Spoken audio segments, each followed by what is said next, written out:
The Game of Life and How to Play It by Florence Scovel Shinn. Chapter 1, The Game. Most people consider life a battle, but it is not a battle, it is a game. It is a game, however, which cannot be played successfully without the knowledge of spiritual law. And the Old and the New Testaments give the rules of the game with wonderful clearness. Jesus Christ taught that it was a great game of giving and receiving.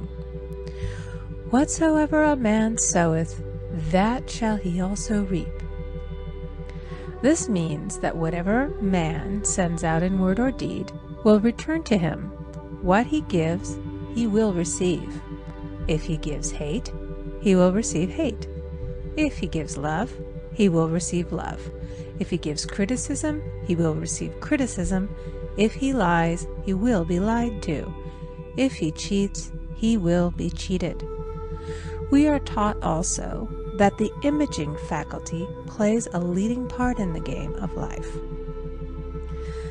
Keep thy heart, or imagination, with all diligence, for out of it are the issues of life. Proverbs 4:23. This means that what man images sooner or later externalizes in his affairs. I know of a man who feared a certain disease.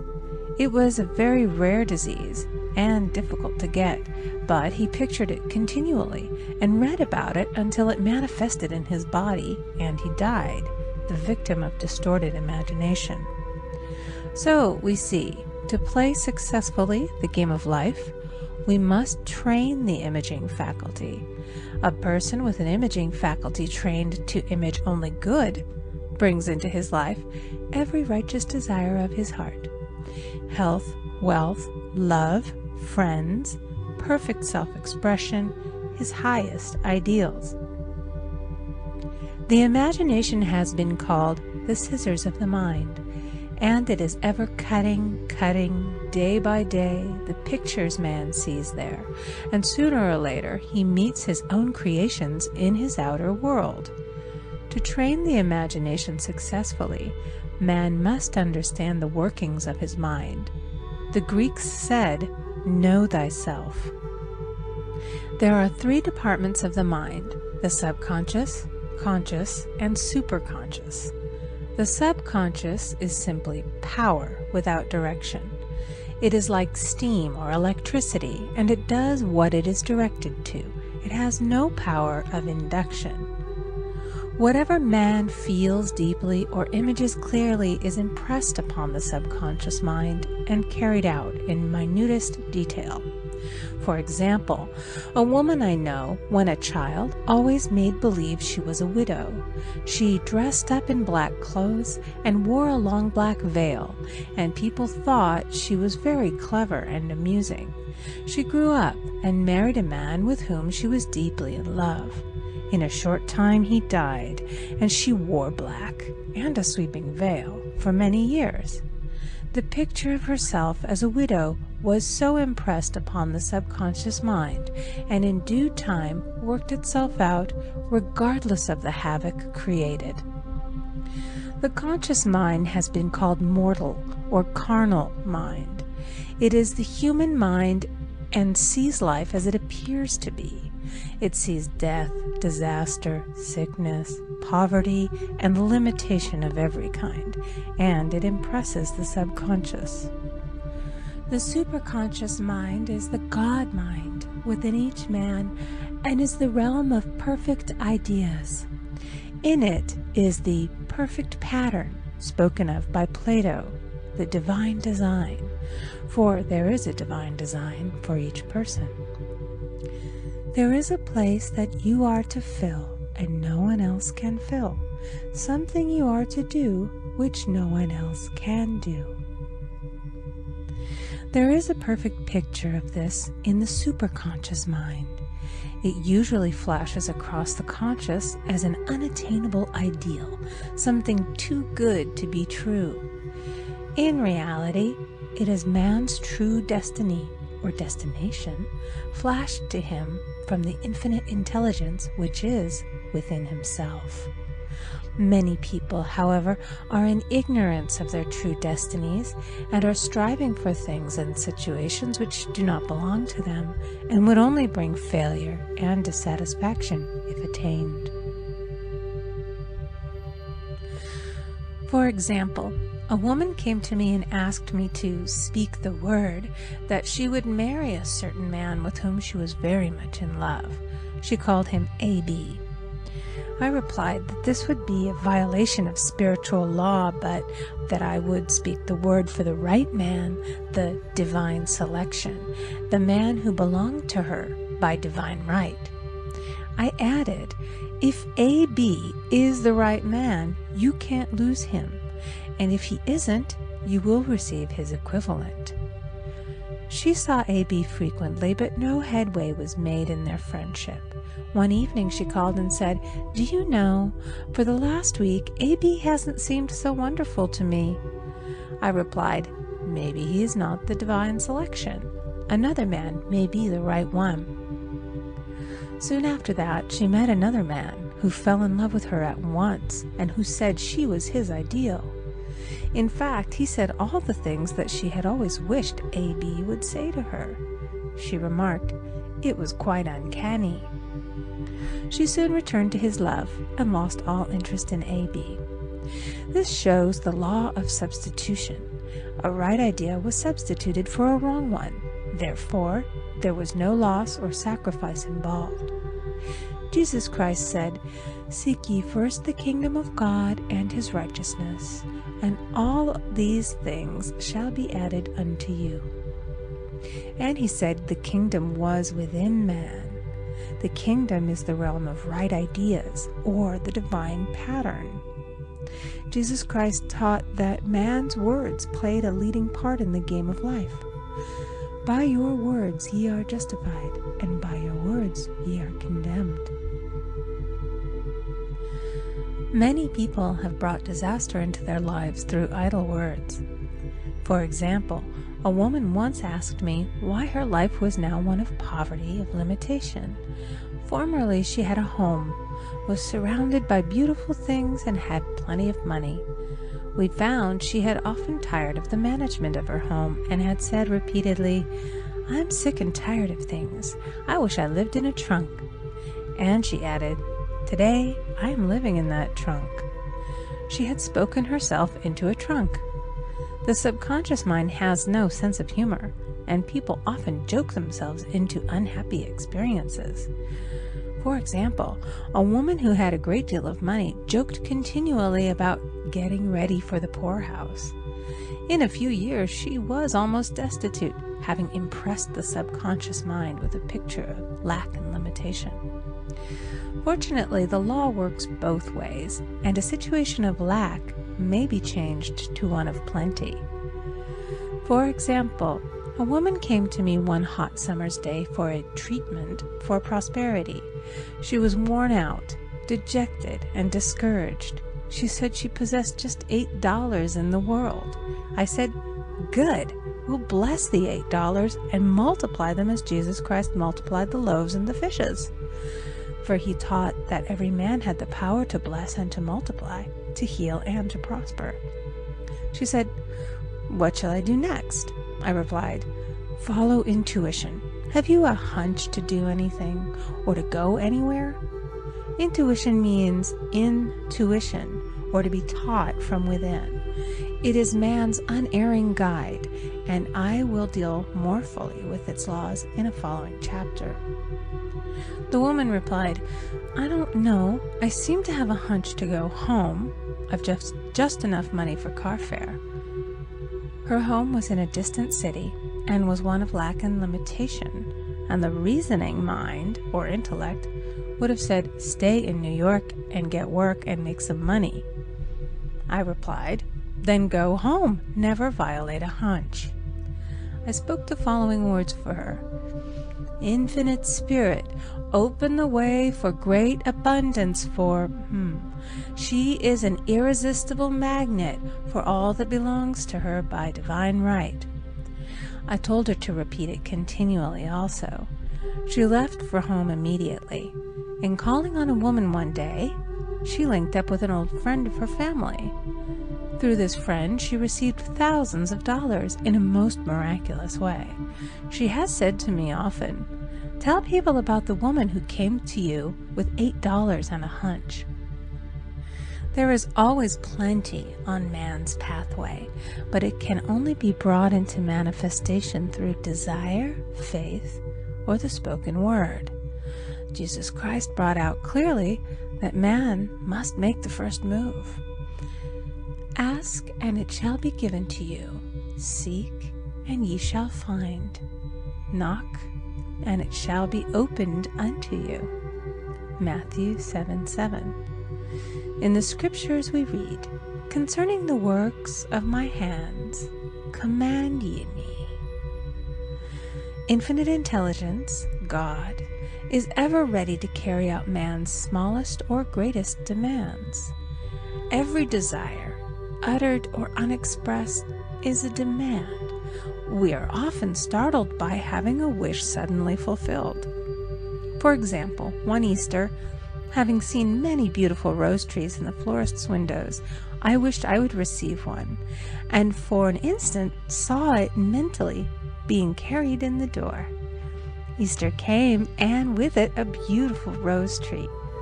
I thanked my friend the following day and told her it was just what I had wanted. She replied, "I didn't send you a rose tree. I sent you lilies." The man had mixed the order and sent me a rose tree simply because I had started the law in action and I had to have a rose tree. Nothing stands between man and his highest ideals and every desire of his heart but doubt and fear. When man can wish without worrying, every desire will be instantly fulfilled. I will explain more fully in a following chapter the scientific reason for this and how fear must be erased from the consciousness. It is man's only enemy. Fear of lack, fear of failure, fear of sickness, fear of loss, and a feeling of insecurity on some plane. Jesus Christ said, "Why are ye fearful, O ye of little faith?" Matthew 8:26. So we can see we must substitute faith for fear is only inverted faith. It is faith in evil instead of good. The object of the game of life is to see clearly one's good and to obliterate all mental pictures of evil. This must be done by impressing the subconscious mind with a realization of good. A very brilliant man who has attained great success told me he had suddenly erased all fear from his consciousness by reading a sign which hung in a room. He saw printed in large letters this statement: "Why worry? It will probably never happen." These words were stamped indelibly upon his subconscious mind, and he now has a firm conviction that only good can come into his life, and therefore only good can manifest. In the following chapter, I will deal with the different methods of impressing the subconscious mind. It is man's faithful servant, but one must be careful to give it the right orders. Man has ever a silent listener at his side, his subconscious mind. Every thought, every word is impressed upon it and carried out in amazing detail. It is like a singer making a record on the sensitive disc of the phonographic plate. Every note and tone of the singer's voice is registered. If he coughs or hesitates, it is registered also. So let us break all the old bad records in the subconscious mind, the records of our lives which we do not wish to keep, and make new and beautiful ones. Speak these words aloud with power and conviction. I now smash and demolish by my spoken word every untrue record in my subconscious mind. They shall return to the dust heap of their native nothingness, for they came from my own vain imaginings. I now make my perfect records through the Christ within, the records of health, wealth, love, and perfect self-expression. This is the square of life, the game completed. In the following chapters, I will show how man can change his conditions by changing his words. Any man who does not know the power of the word is behind the times. Death and life are in the power of the tongue. Proverbs 18:21.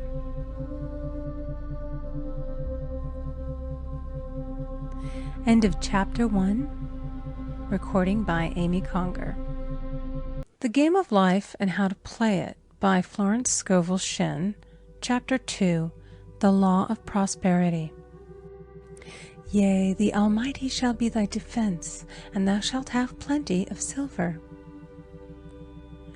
One of the greatest messages given to the race through the scriptures is that God is man's supply, and that man can release through his spoken word all that belongs to him by divine right.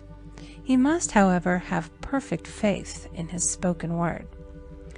Isaiah said, "My word shall not return unto me void, but shall accomplish that whereunto it is sent."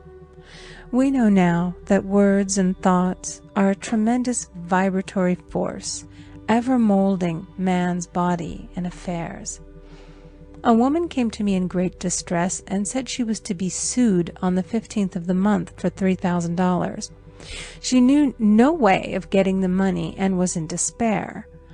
I told her that God was her supply, and that there is a supply for every demand. So I spoke the word. I gave thanks that the woman would receive $3,000 at the right time in the right way. I told her she must have perfect faith and act her perfect faith.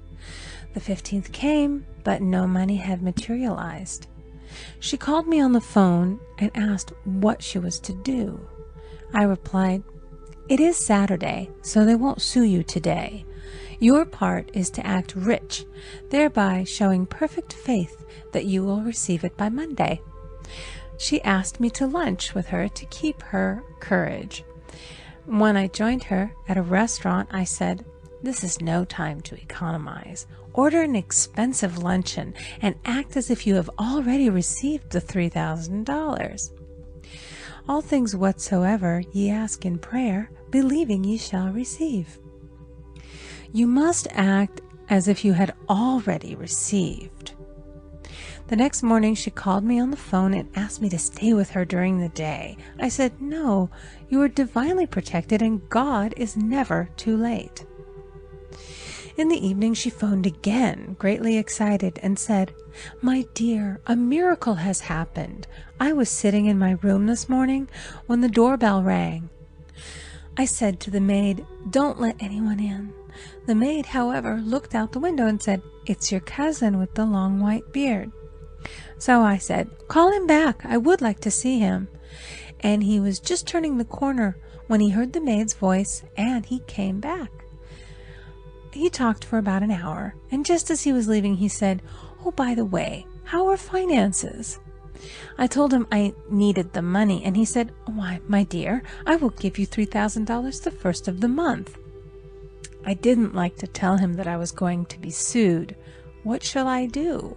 I won't receive it till the first of the month, and I must have it tomorrow. I said, 'I'll keep on treating.' I said, 'Spirit is never too late. I give thanks that she has received the money on the invisible plane and that it manifests on time.' The next morning her cousin called her up and said, 'Come to my office this morning and I will give you the money.' That afternoon she had $3,000 to her credit in the bank and wrote checks as rapidly as her excitement would permit. If one asks for success and prepares for failure, he will get the situation he has prepared for. For example, a man came to me asking me to speak the word that a certain debt would be wiped out. I found he spent his time planning what he would say to the man when he did not pay his bill, therefore neutralizing my words. He should have seen himself paying the debt. We have a wonderful illustration of this in the Bible, relating to the 3 kings who were in the desert, without water for their men and horses. They consulted the prophet Elisha, who gave them this astonishing message. Thus saith the Lord, Ye shall not see wind, neither shall ye see rain, yet make this valley full of ditches. Man must prepare for the thing he has asked for when there isn't the slightest sign of it in sight.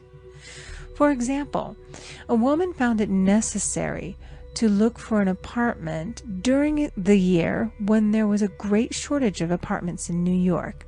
It was considered almost an impossibility, and her friends were sorry for her and said, "Isn't it too bad? You'll have to store your furniture and live in a hotel." She replied, "You needn't feel sorry for me. I'm a Superman, and I'll get an apartment." She spoke the words, "Infinite Spirit, open the way for the right apartment." She knew there was a supply for every demand, and that she was unconditioned, working on the spiritual plane, and that one with God is a majority. She had contemplated buying new blankets when the tempter, the adverse thought or reasoning mind, suggested, "Don't buy the blankets. Perhaps, after all, you won't get an apartment and you will have no use for them." Promptly she replied to herself, "I'll dig my ditches by buying the blankets." So she prepared for the apartment, acted as though she already had it. She found one in a miraculous way, and it was given to her although there were over 200 other applicants. The blankets showed active faith. It is needless to say that the ditches dug by the 3 kings in the desert were filled to overflowing. Read 2 Kings. Getting into the spiritual swing of things is no easy matter for the average person. The adverse thoughts of doubt and fear surge from the subconscious. They are the army of the aliens, which must be put to flight. This explains why it is so often darkest before the dawn. A big demonstration is usually preceded by tormenting thoughts. Having made a statement of high spiritual truth, one challenges the old beliefs in the subconscious, and error is exposed to be put out. This is the time when one must make his affirmations of truth repeatedly, and rejoice and give thanks that he has already received. "Before ye call, I shall answer." This means that every good and perfect gift is already man's, awaiting his recognition. Man can only receive what he sees himself receiving. The children of Israel were told that they could have all the land they could see. This is true of every man. He has only the land within his own mental vision. Every great work, every big accomplishment has been brought into manifestation through holding to the vision, and often just before the big achievement comes apparent failure and discouragement. The children of Israel, when they reached the promised land, were afraid to go in, for they said it was filled with giants who made them feel like grasshoppers. And there we saw the giants, and we were in our own sight as grasshoppers. This is almost every man's experience. However, the one who knows spiritual law is undisturbed by appearance and rejoices while he is yet in captivity. That is, he holds to his vision and gives thanks that the end is accomplished. He has received. Jesus Christ gave a wonderful example of this. He said to his disciples, "Say not ye, there are yet 4 months, and then cometh the harvest? Behold, I say unto you, lift up your eyes, and look on the fields, for they are ripe already to harvest." His clear vision pierced the world of matter, and he saw clearly the fourth-dimensional world, things as they really are, perfect and complete in divine mind. So man must ever hold the vision of his journey's end and demand the manifestation of that which he has already received. It may be his perfect health, love, supply, self-expression, home, or friends. They are all finished and perfect ideas registered in divine mind, man's own superconscious mind, and must come through him, not to him. For example, a man came to me asking for treatments for success. It was his imperative that he raise, within a certain time, $50,000 for his business. The time limit was almost up when he came to see me in despair. No one wanted to invest in his enterprise, and the bank had flatly refused a loan. I replied, "I suppose you lost your temper while at the bank, therefore your power. You can control any situation if you first control yourself. Go back to the bank," I added, "and I will treat." My treatment was, "You are identified in love with the spirit of everyone connected with the bank. Let the divine idea come out of this situation." He replied, "Woman, you are talking about an impossibility. Tomorrow is Saturday. The bank closes at 12, and my train won't get me there until 10, and the time limit is up tomorrow, and anyway they won't do it. It's too late." I replied, "God doesn't need any time and is never too late. With him, all things are possible." I added, "I don't know anything about business, but I know all about God." He replied, "It all sounds fine when I sit here listening to you, but when I go out, it's terrible." He lived in a distant city, and I did not hear from him for a week. Then came a letter. It read, "You were right. I raised the money, and I will never again doubt the truth of all that you have told me." I saw him a few weeks later, and I said, "What happened? You evidently had plenty of time after all." He replied, "My train was late, and I got there just 15 minutes to 12. I walked into the bank quietly, and I said, 'I have come for the loan,' and they gave it to me without a question." It was the last 15 minutes of the time allotted to him, and Infinite Spirit was not too late. In this instance, the man could never have demonstrated alone. He needed someone to help him hold the vision. This is what one man can do for another. Jesus Christ knew the truth of this when he said, "If two of you shall agree on earth as touching anything that they shall ask, it shall be done for them of my Father which is in heaven." One gets too close to his own affairs and becomes doubtful and fearful. The friend or healer sees clearly the success, health, or prosperity and never wavers because he is not close to the situation. It is much easier to demonstrate for someone else than for oneself, so a person should not hesitate to ask for help if he feels himself wavering. A keen observer of life once said, "No man can fail if some one person sees him successful." Such is the power of the vision, and many a great man has owed his success to a wife or a sister or a friend who believed in him and held without wavering to the perfect pattern. End of Chapter 2. Recording by Amy Conger. The Game of Life and How to Play It by Florence Scovel Shinn. Chapter 3. The Power of the Word. By thy words thou shalt be justified, and by thy words thou shalt be condemned. A person knowing the power of the word becomes very careful of his conversation. He has only to watch the reaction of his words to know that they do not return void. Through his spoken word, man is continually making laws for himself. I knew a man who said, "I always miss a car. It invariably pulls out just as I arrive." His daughter said, "I always catch a car. It's sure to come just as I get there." This occurred for years. Each had made a separate law for himself, one of failure, one of success. This is the psychology of superstitions.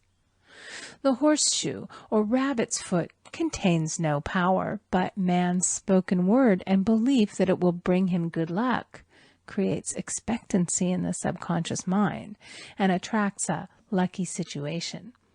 I find, however, this will not work when a man has advanced spiritually and knows a higher law. One cannot turn back, and one must put away graven images. For example, 2 men in my class had had great success in business for several months, when suddenly everything went to smash. We tried to analyze the situation, and I found, instead of making their affirmations and looking to God for success and prosperity, they had each bought a lucky monkey. And I said, "Oh, I see. You have been trusting in the lucky monkeys instead of God. Put away the lucky monkeys and call on the law of forgiveness, for man has power to forgive or neutralize his mistakes." They decided to throw the lucky monkeys down a coal hole, and all went well again. This does not mean, however, that one should throw away every lucky ornament or horseshoe about the house, but he must recognize that the power back of it is the one and only power, God, and that the object simply gives him a feeling of expectancy. I was with a friend one day who was in deep despair. In crossing the street, she picked up a horseshoe. Immediately, she was filled with joy and hope. She said God had sent her the horseshoe in order to keep up her courage. It was indeed, at that moment, about the only thing that could have registered in her consciousness. Her hope became faith, and she ultimately made a wonderful demonstration. I wish to make the point clear that the men previously mentioned they were depending on the monkeys alone, while this woman recognized the power back of the horseshoe. I know in my own case it took a long while to get out of a belief that a certain thing brought disappointment. If the thing happened, disappointment invariably followed. I found the only way I could make a change in the subconscious was by asserting, there are not 2 powers, there is only one power, God. Therefore, there are no disappointments, and this means a happy surprise. I noticed a change at once, and happy surprises commenced coming my way. I have a friend who said nothing could induce her to walk under a ladder. I said, "If you are afraid, you are giving into a belief in 2 powers, good and evil, instead of one. As God is absolute, there can be no opposing power unless man makes the false of evil for himself. To show you believe in only one power, God, and that there is no power or reality in evil, walk under the next ladder you see." Soon after, she went to her bank. She wished to open her box in the safety deposit vault, and there stood a ladder on her pathway. It was impossible to reach the box without passing under the ladder. She quailed with fear and turned back. She could not face the lion on her pathway. However, when she reached the street, my words rang in her ears, and she decided to turn and walk under it. It was a big moment in her life, for ladders had held her in bondage for years. She retraced her steps to the vault, and the ladder was no longer there. This so often happens. If one is willing to do a thing that he is afraid to do, he does not have to. It is the law of non-resistance, which is so little understood. Someone has said that courage contains genius and magic. Face a situation fearlessly, and there is no situation to face. It falls away of its own weight. The explanation is that fear attracted the ladder on the woman's pathway, and and fearlessness removed it. Thus, the invisible forces are ever working for the man who is always pulling the strings himself, though he does not know it.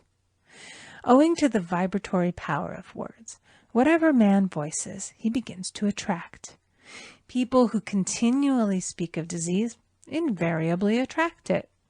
After man knows the truth, he cannot be too careful of his words. For example, I have a friend who often says on the phone, "Do come to see me and have a fine old-fashioned chat."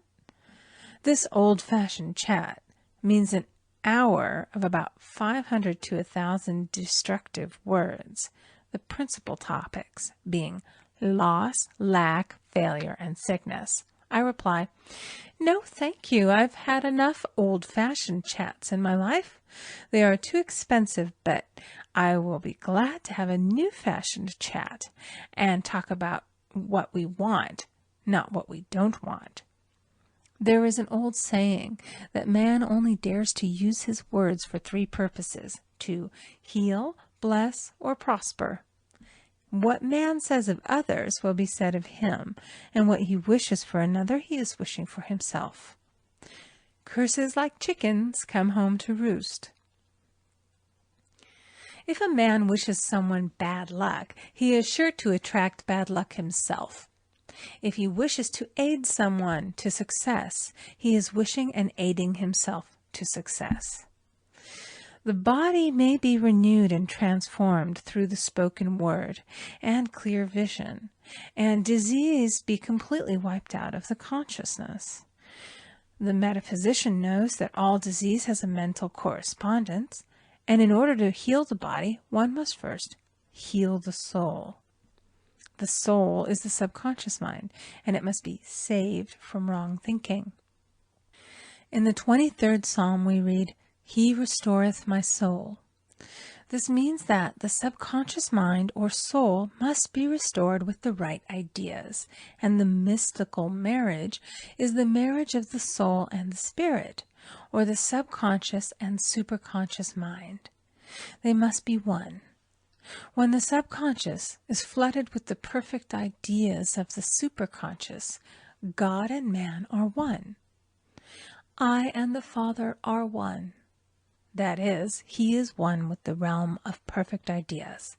He is the man made in God's likeness and image, imagination, and is given power and dominion over all created things, his mind, body, and affairs.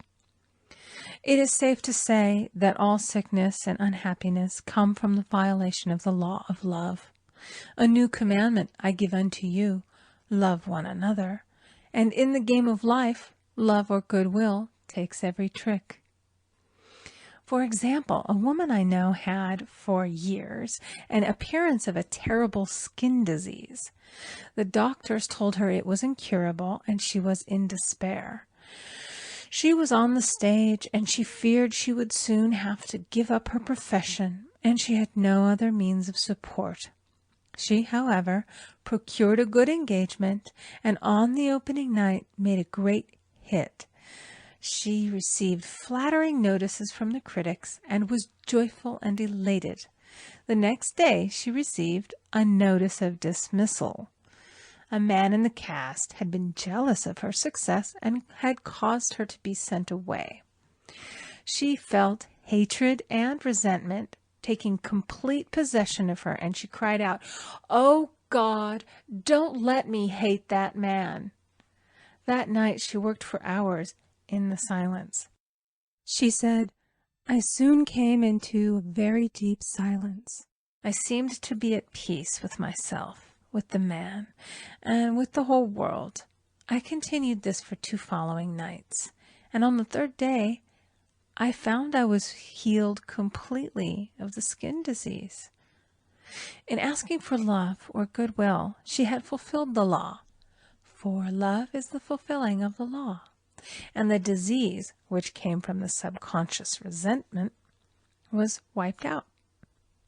Continual criticism produces rheumatism, as critical, inharmonious thoughts cause unnatural deposits in the blood which settle in the joints. False growths are caused by jealousy, hatred, unforgiveness, fear, etc. Every disease is caused by a mind not at ease. I said once in my class, there is no use asking anyone, "What's the matter with you?" We might as well just say, "Who's the matter with you?" Unforgiveness is the most prolific cause of disease. It will harden arteries or liver and affect the eyesight. In its train are endless ills.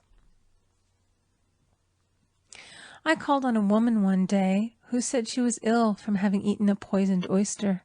I replied, "Oh no, the oyster was harmless. You poisoned the oyster. What's the matter with you?" She answered, "Oh, about 19 people." She had quarreled with 19 people and had become so inharmonious that she attracted the wrong oyster. Any inharmony on the external indicates there is mental inharmony. As the within, so the without. Man's only enemies are within himself, and a man's foes shall be they of his own household. Personality is one of the last enemies to be overcome, as this planet is taking its initiation in love. It was Christ's message, peace on earth, goodwill toward man. The enlightened man, therefore, endeavors to perfect himself upon his neighbor. His work is within himself, to send out goodwill and blessings to every man, and the marvelous thing is that if one blesses a man, he has no power to harm him. For example, a man came to me asking him to treat for success in business. He was selling machinery, and a rival appeared on the scene with what he proclaimed was a better machine, and my friend feared defeat.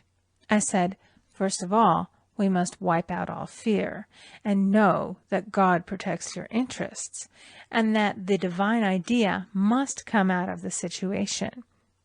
That is, the right machine will be sold by the right man to the right man." And I added, "Don't hold one critical thought toward that man. Bless him all day and be willing not to sell your machine if it isn't the divine idea." So he went to the meeting, fearless and non-resistant, and blessing the other man. He said the outcome was very remarkable. The other man's machine refused to work, and he sold his without the slightest difficulty. But I say unto you, love your enemies, bless them that curse you, do good to them that hate you, and pray for them which spitefully use you and persecute you. Goodwill produces a great aura of protection about the one who sends it, and no weapon that is formed against him shall prosper. In other words, love and goodwill destroy the enemies within oneself. Therefore, one has no enemies on the external. There is peace on earth for him who sends goodwill to man. End of Chapter 3. Recording by Amy Conger. The Game of Life and How to Play It by Florence Scovel Shinn. Chapter 4. The Law of Non-Resistance. Resist not evil. Be not overcome of evil, but overcome evil with good. Nothing on earth can resist an absolutely non-resistant person. The Chinese say that water is the most powerful element because it is perfectly non-resistant. It can wear away a rock and sleep away all before it. Jesus Christ said, "Resist not evil," for he knew in reality there is no evil, therefore nothing to resist. Evil has come of man's vain imagination, or a belief in two powers, good and evil. There is an old legend that Adam and Eve ate of Maya, the tree of illusion, and saw two powers instead of one power, God. Therefore, evil is a false law man has made for himself through psychoma, or soul sleep. Soul sleep means that man's soul has been hypnotized by the race belief of sin, sickness, and death, etc., which is carnal or mortal thought, and his affairs have outpictured his illusions.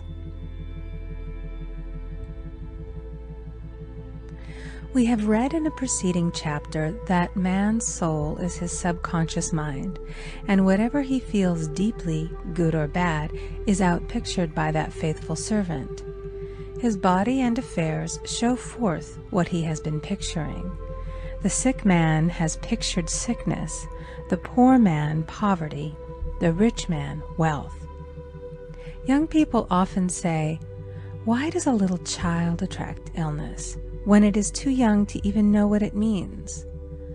I answer that children are sensitive and receptive to the thoughts of others about them, and often outpicture the fears of their parents. I heard a metaphysician once say, "If you do not run your subconscious mind yourself, someone else will run it for you." Mothers often, unconsciously, attract illness and disaster to their children by continually holding them in thoughts of fear and watching for symptoms.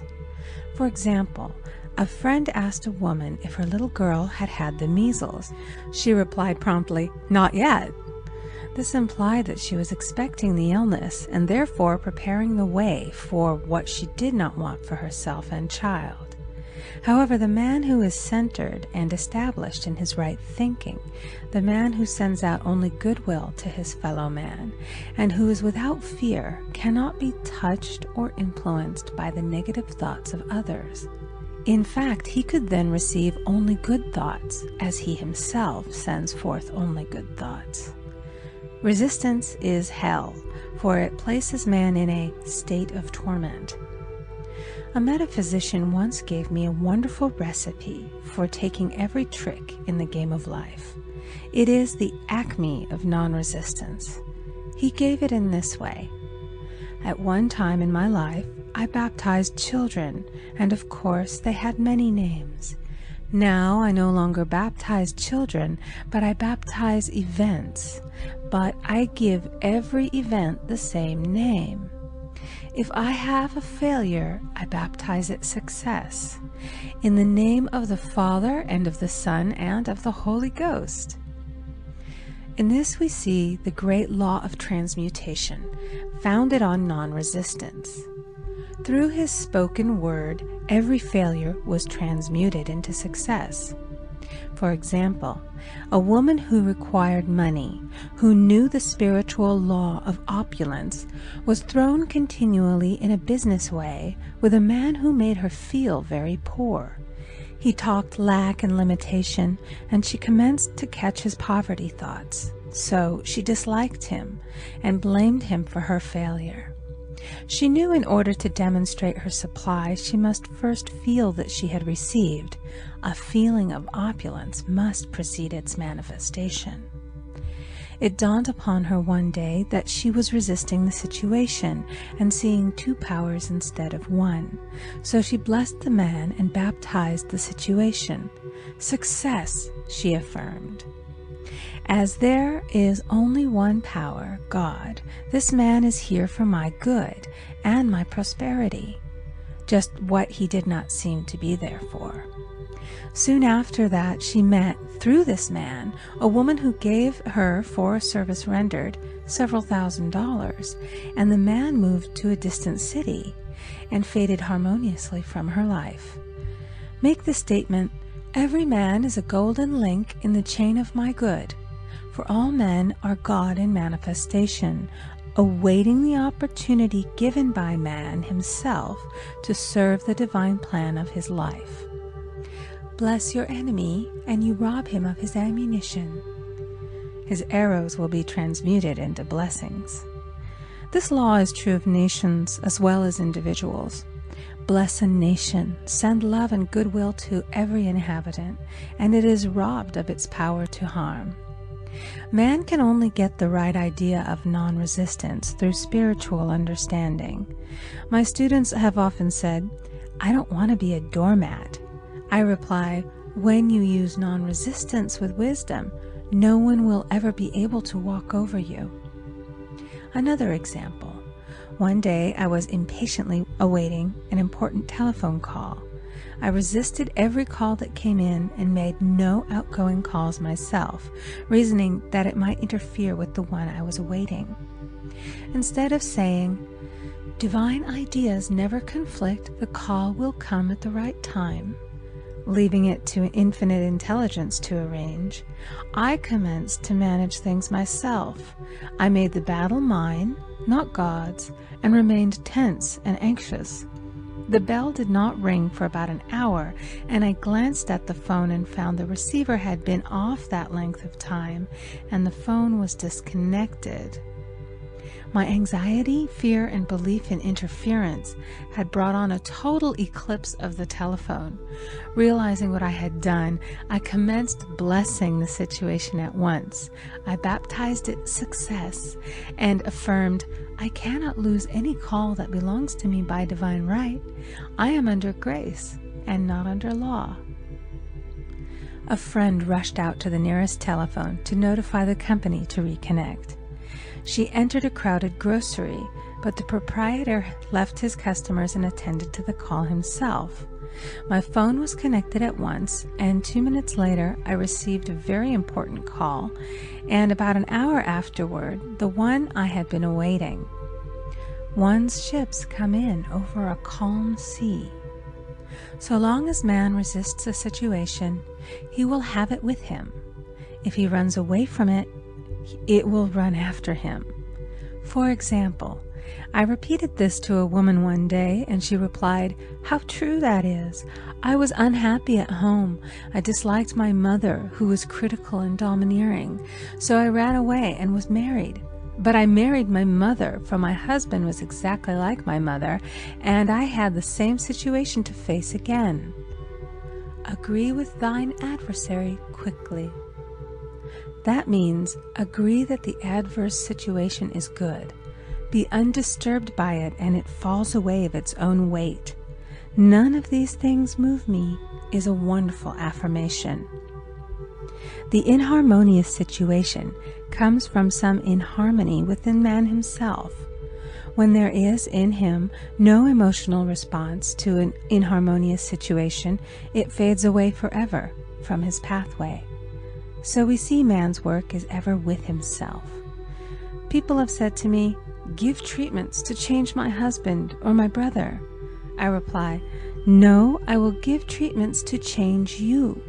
When you change, your husband and your brother will change." One of my students was in the habit of lying. I told her it was a failure method, and if she lied, she would be lied to. She replied, "I don't care. I can't possibly get along without lying."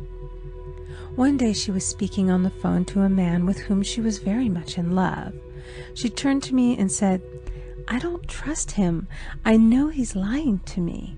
I replied, "Well, you lie yourself, so someone has to lie to you, and you will be sure it will be just the person you want the truth of." Sometime after that I saw her, and she said, "I'm cured of lying." I questioned, "What cured you?" She replied, "I've been living with a woman who lied worse than I did." One is often cured of his faults by seeing them in others. Life is a mirror, and we find only ourselves reflected in our associates. Living in the past is a failure method and a violation of spiritual law. Jesus Christ said, "Behold, now is the accepted time. Now is the day of salvation." Lot's wife looked back and was turned into a pillar of salt. The robbers of time are the past and the future. Man should bless the past and forget it, if it keeps him in bondage, and bless the future, knowing it has in store for him endless joys. But live fully in the now. For example, a woman came to me complaining that she had no money with which to buy Christmas gifts. She said, "Last year was so different. I had plenty of money and gave lovely presents, and this year I scarcely have a cent." I replied, "You will never demonstrate money while you are pathetic and live in the past. Live fully in the now and get ready to give Christmas presents. Dig your ditches and the money will come." She exclaimed, "I know what to do. I'll buy some tinsel, twine, Christmas seals, and wrapping paper." I replied, "Do that, and the presents will come and stick themselves to the Christmas seals." This too was showing financial fearlessness and faith in God, as the reasoning mind said, "Keep every cent you have, as you are not sure you will get any more." She bought her seals, paper, and twine, and a few days before Christmas received a gift of several $100s. Buying the seals and twine had impressed the subconscious with expectancy and opened the way for the manifestation of the money. She purchased all the presents in plenty of time. Man must live suspended in the moment. Look well, therefore, to this day, such is the salutation of the dawn. He must be spiritually alert, ever waiting his leads, taking advantage of every opportunity. One day, I said continually, silently, "Infinite Spirit, don't let me miss a trick." And something very important was told to me that evening. It is most necessary to begin the day with the right words. Make an affirmation immediately upon waking. For example, "Thy will be done this day.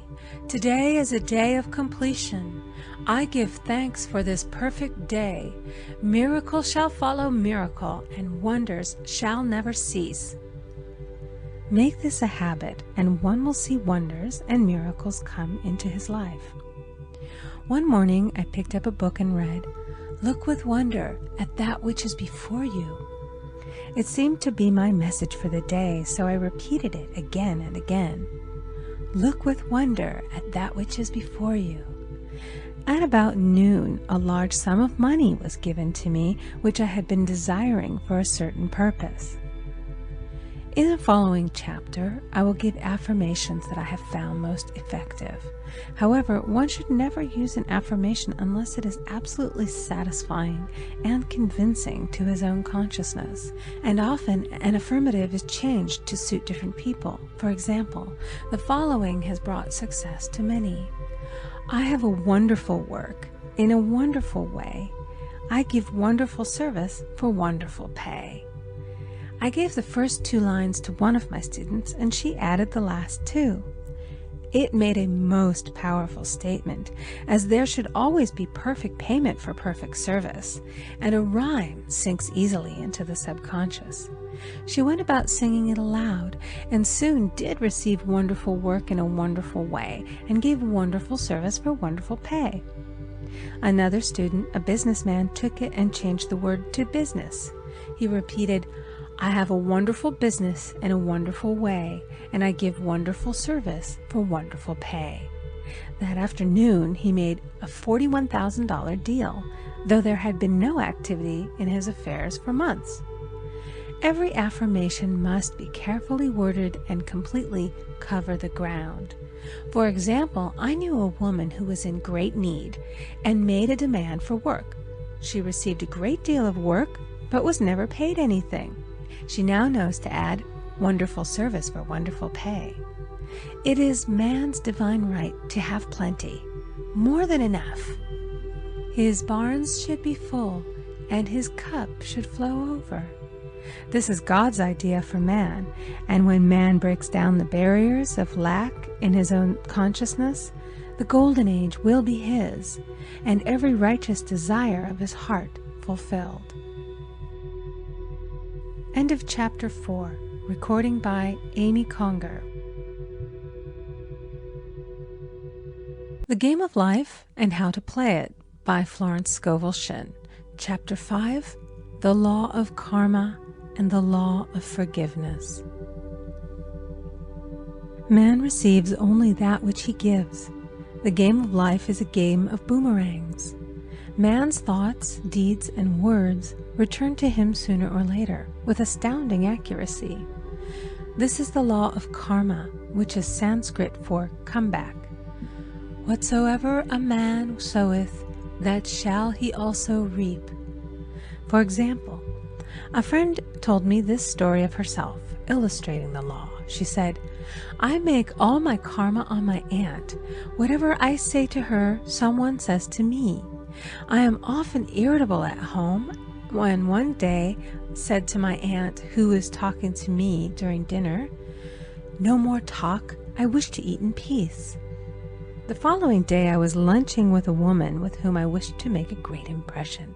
I was talking animatedly when she said, "No more talk, I wish to eat in peace." My friend is high in consciousness, so her karma returns much more quickly than to one on the mental plane. The more man knows, the more he is responsible for, and a person with a knowledge of spiritual law, which he does not practice, suffers greatly in consequence. The fear of the Lord, law, is the beginning of wisdom. If we read the word Lord, law, it will make many passages in the Bible much clearer. "Vengeance is mine, I will repay, saith the Lord," law. It is the law which takes vengeance, not God. God sees man perfect, created in his own image, imagination, and given power and dominion. This is the perfect idea of man, registered in divine mind, awaiting man's recognition. For man can only be what he sees himself to be, and only attain what he sees himself attaining. "Nothing ever happens without an onlooker," is an ancient saying.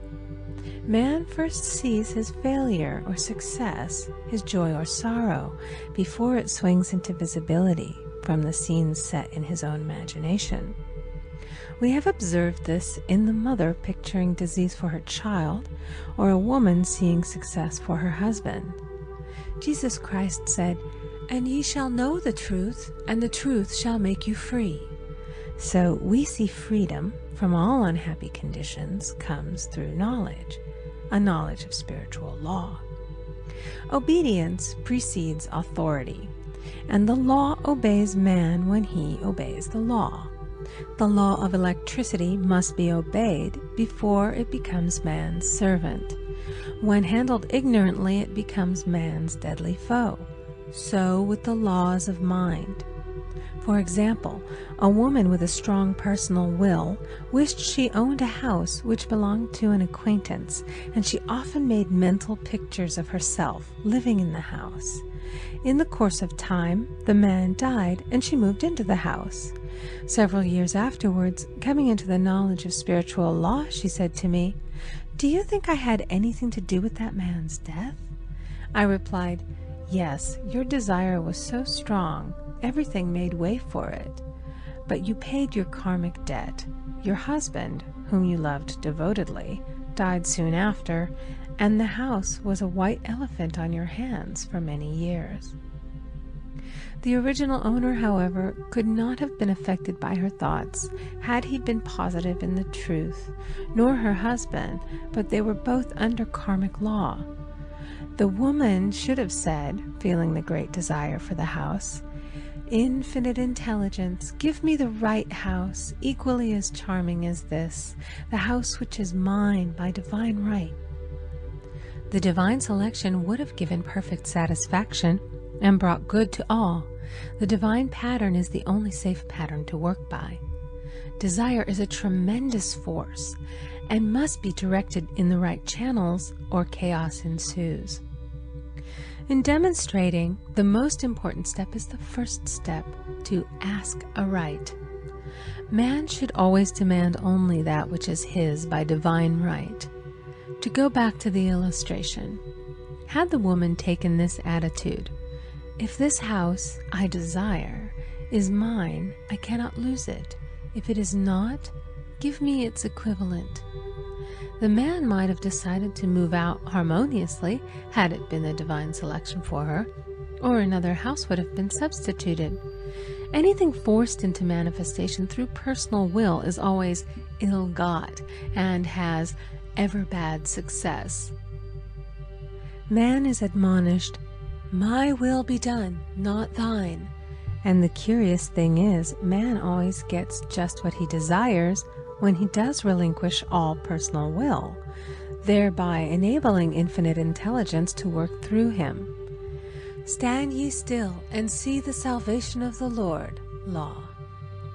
For example, a woman came to me in great distress. Her daughter had determined to take a very hazardous trip, and the mother was filled with fear.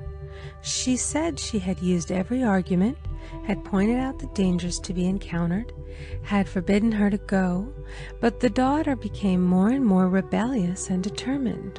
I said to the mother, "You are forcing your personal will upon your daughter, which you have no right to do, and your fear of the trip is only attracting it, for man attracts what he fears." I added, "Let go and take your mental hands off. Put it in God's hands and use this statement: I put this situation in the hands of infinite love and wisdom. If this trip is the divine plan, I bless it and no longer resist. But if it is not divinely planned, I give thanks that it is now dissolved and dissipated." A day or two after that, her daughter said to her, "Mother, I have given up the trip," and the situation returned to its native nothingness. It is learning to stand still which seems so difficult for man. I will deal more fully with this law in the chapter on non-resistance. I will give another example of sowing and reaping, which came in the most curious way. A woman came to me saying she had received a counterfeit $20 bill given to her at the bank. She was much disturbed, for, she said, "The people at the bank will never acknowledge their mistake." I replied, "Let us analyze the situation and find out why you attracted it." She thought a few moments and exclaimed, "I know it. I sent a friend a lot of stage money just for a joke." So the law had sent her some stage money, for it doesn't know anything about jokes. I said, "Now we will call on the law of forgiveness and neutralize the situation." Christianity is founded upon the law of forgiveness. Christ has redeemed us from the curse of the karmic law, and the Christ within each man is his redeemer and salvation from all inharmonious conditions. So I said, "Infinite Spirit, we call on the law of forgiveness and give thanks that she is under grace and not under law, and cannot lose this $20, which is hers by divine right." Now, I said, "Go back to the bank and tell them, fearlessly, that it was given you there by mistake." She obeyed, and to her surprise, they apologized and gave her another bill, treating her most courteously. So knowledge of the law gives man power to rub out his mistakes. Man cannot force the external to be what he is not. If he desires riches, he must be rich first in consciousness. For example, a woman came to me asking treatment for prosperity. She did not take much interest in her household affairs, and her home was in great disorder. I said to her, "If you wish to be rich, you must be orderly.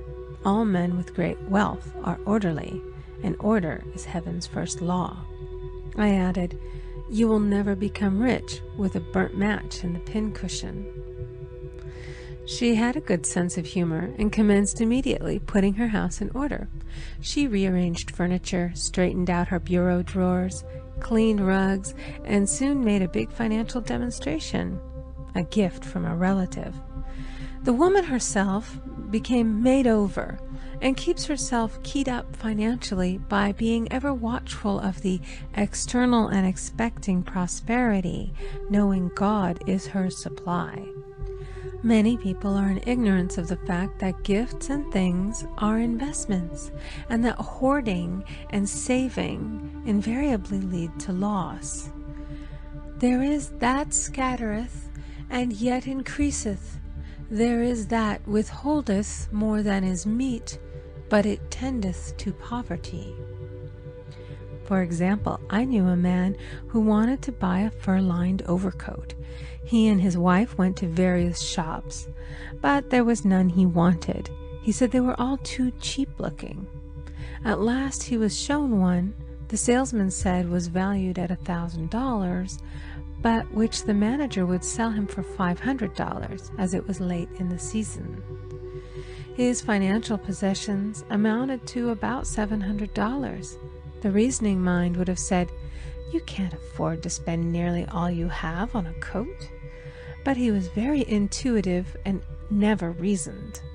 He turned to his wife and said, "If I get this coat, I'll make a ton of money."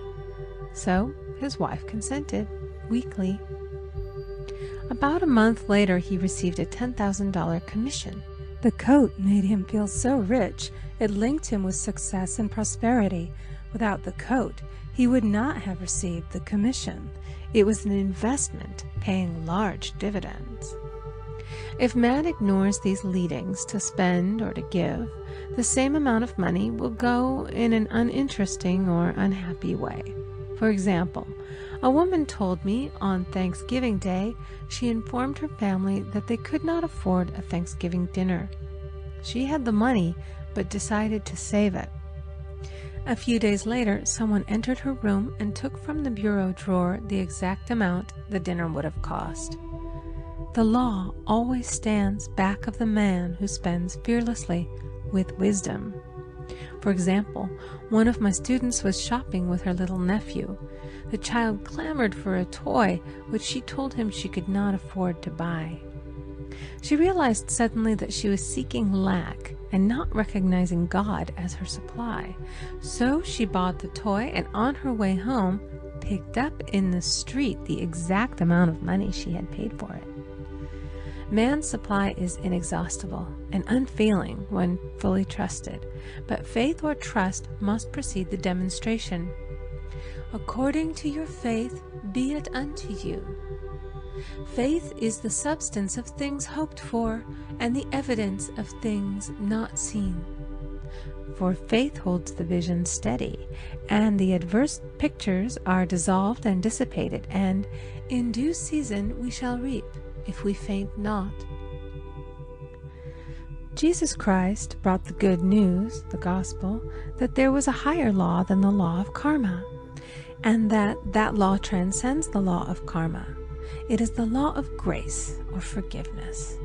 It is the law which frees man from the law of cause and effect, the law of consequence. Under grace, not under law. We are told that on this plane, man reaps where he has not sown. The gifts of God are simply poured out upon him. All that the kingdom affords is his. This continued state of bliss awaits the man who has overcome the race or world thought. In the world thought there is tribulation, but as Jesus Christ said, "Be of good cheer, I have overcome the world." The world thought is that of sin, sickness, and death. He saw their absolute unreality and said, "Sickness and sorrow shall pass away, and death itself, the last enemy, be overcome." We now know, from a scientific standpoint, that death could be overcome by stamping the subconscious mind with the conviction of eternal youth and eternal life. The subconscious, being simply power without direction, carries out orders without questioning. Working under the direction of the superconscious, the Christ or God within man, the resurrection of the body would be accomplished. Man would no longer throw off his body in death. It would be transformed into the body electric, sung by Walt Whitman, for Christianity is founded upon the forgiveness of sins and an empty tomb.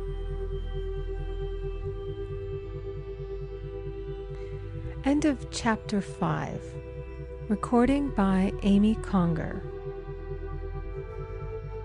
The Game of Life and How to Play It by Florence Scovel Shinn. Chapter 6. Casting the Burden. Impressing the Subconscious. When man knows his own powers and the workings of his mind, his great desire is to find an easy and quick way to impress the subconscious with good, for simply an intellectual knowledge of the truth will not bring results.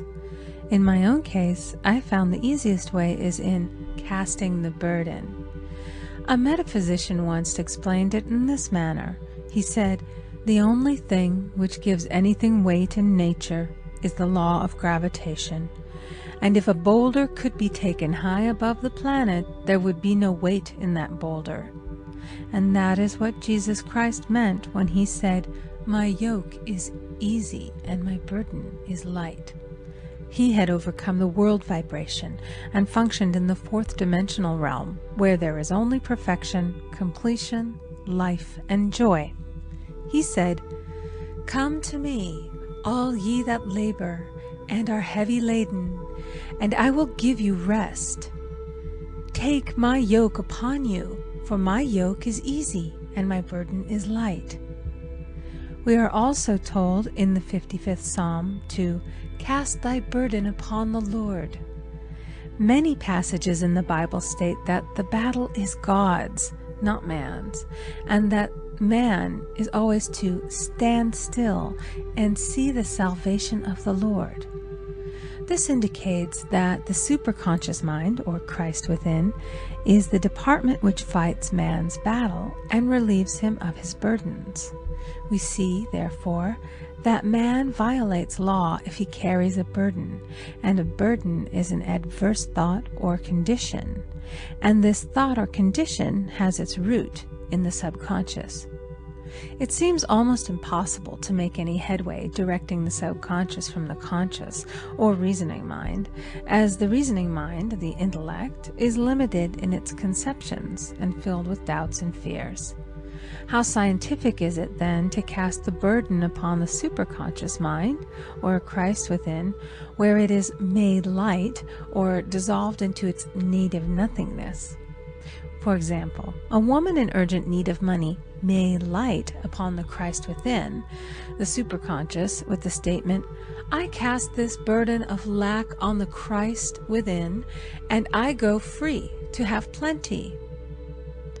The belief in lack was her burden, and as she cast it upon the superconscious with its belief of plenty, an avalanche of supply was the result.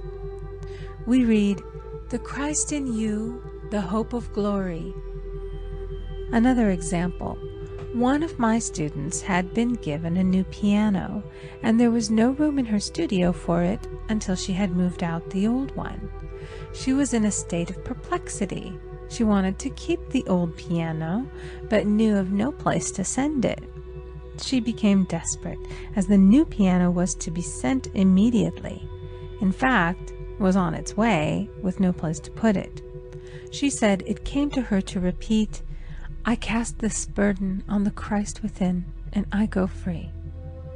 A few minutes later, her phone rang, and a woman friend asked if she might rent her old piano, and it was moved out.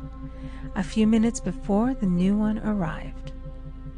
I knew a woman whose burden was resentment. She said, "I cast this burden of resentment on the Christ within, and I go free to be loving, harmonious, and happy."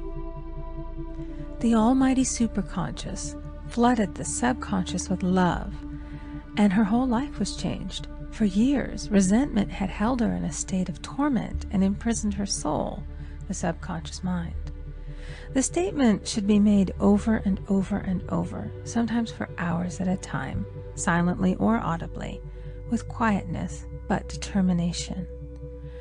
I have often compared it to winding up a Victrola. We must wind ourselves up with spoken words. I have noticed in casting the burden, after a little while, one seems to see clearly. It is impossible to have clear vision while in the throes of carnal mind.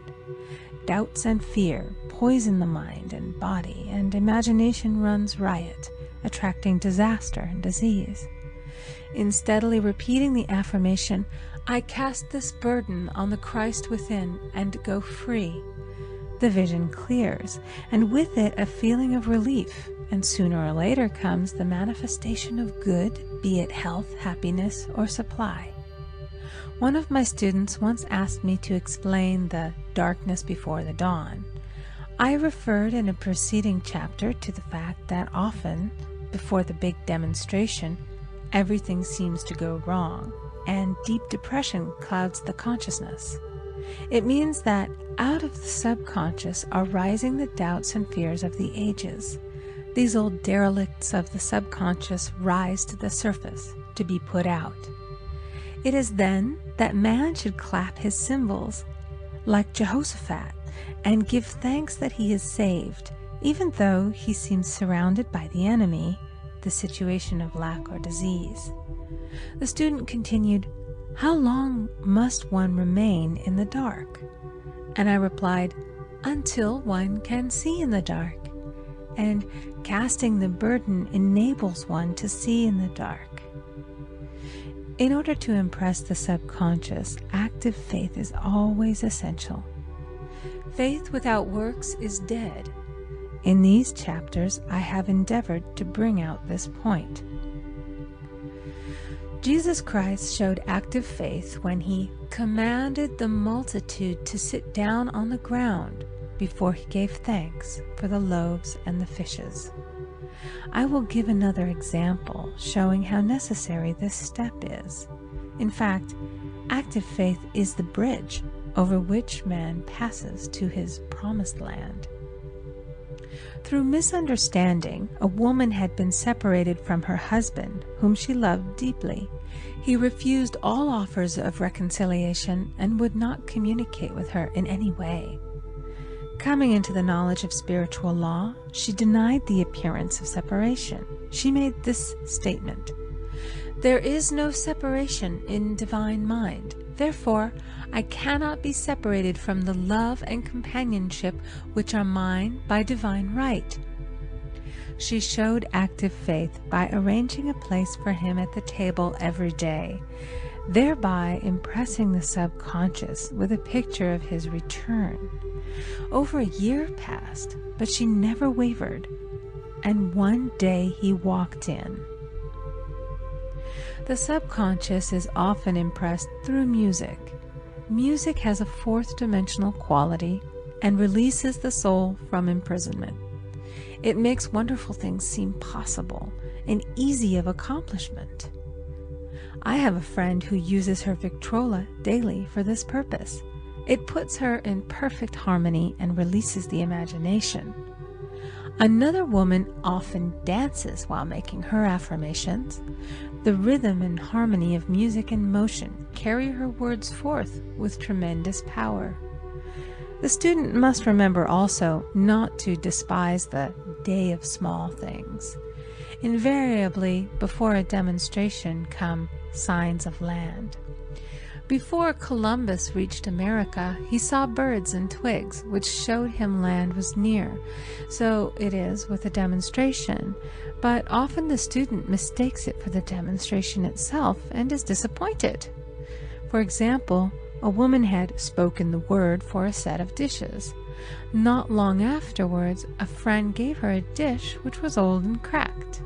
She came to me and said, "Well, I asked for a set of dishes, and all I got was a cracked plate." I replied, "The plate was only signs of land. It shows your dishes are coming. Look upon it as birds and seaweed." And not long afterwards, the dishes came. Continually making believe impresses the subconscious. If one makes believe he is rich and makes believe he is successful, in due time he will reap. Children are always making believe, and except ye be converted and become as little children, ye shall not enter the kingdom of heaven. For example, I know of a woman who was very poor, but no one could make her feel poor. She earned a small amount of money from rich friends who constantly reminded her of her poverty and to be careful and saving. Regardless of their admonitions, she would spend all her earnings on a hat or make someone a gift and be in a rapturous state of mind. Her thoughts were always centered on beautiful clothes and rings and things, but without envying others. She lived in the world of the wondrous, and only riches seemed real to her. Before long, she married a rich man, and the rings and things became visible. I do not know whether the man was the divine selection, but opulence had to manifest in her life, as she had imaged only opulence.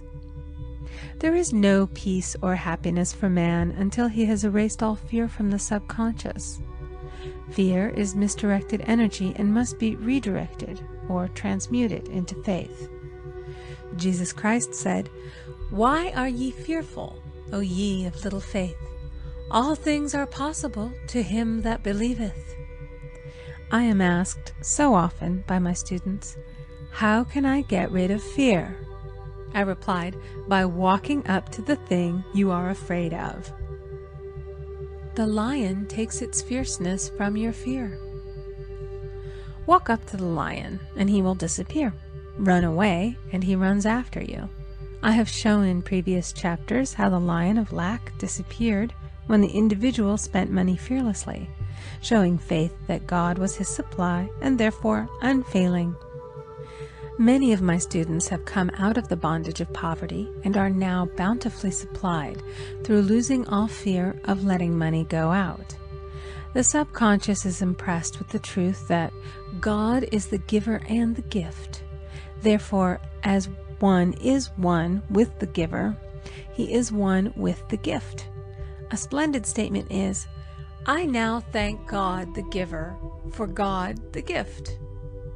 Man has so long separated himself from his good and his supply, through thoughts of separation and lack, that sometimes it takes dynamite to dislodge these false ideas from the subconscious, and the dynamite is a big situation. We see in the foregoing illustration how the individual was freed from his bondage by showing fearlessness. Man should watch himself hourly to detect if his motive for action is fear or faith. "Choose ye this day whom we shall serve," fear or faith. Perhaps one's fear is of personality. Then do not avoid the people feared.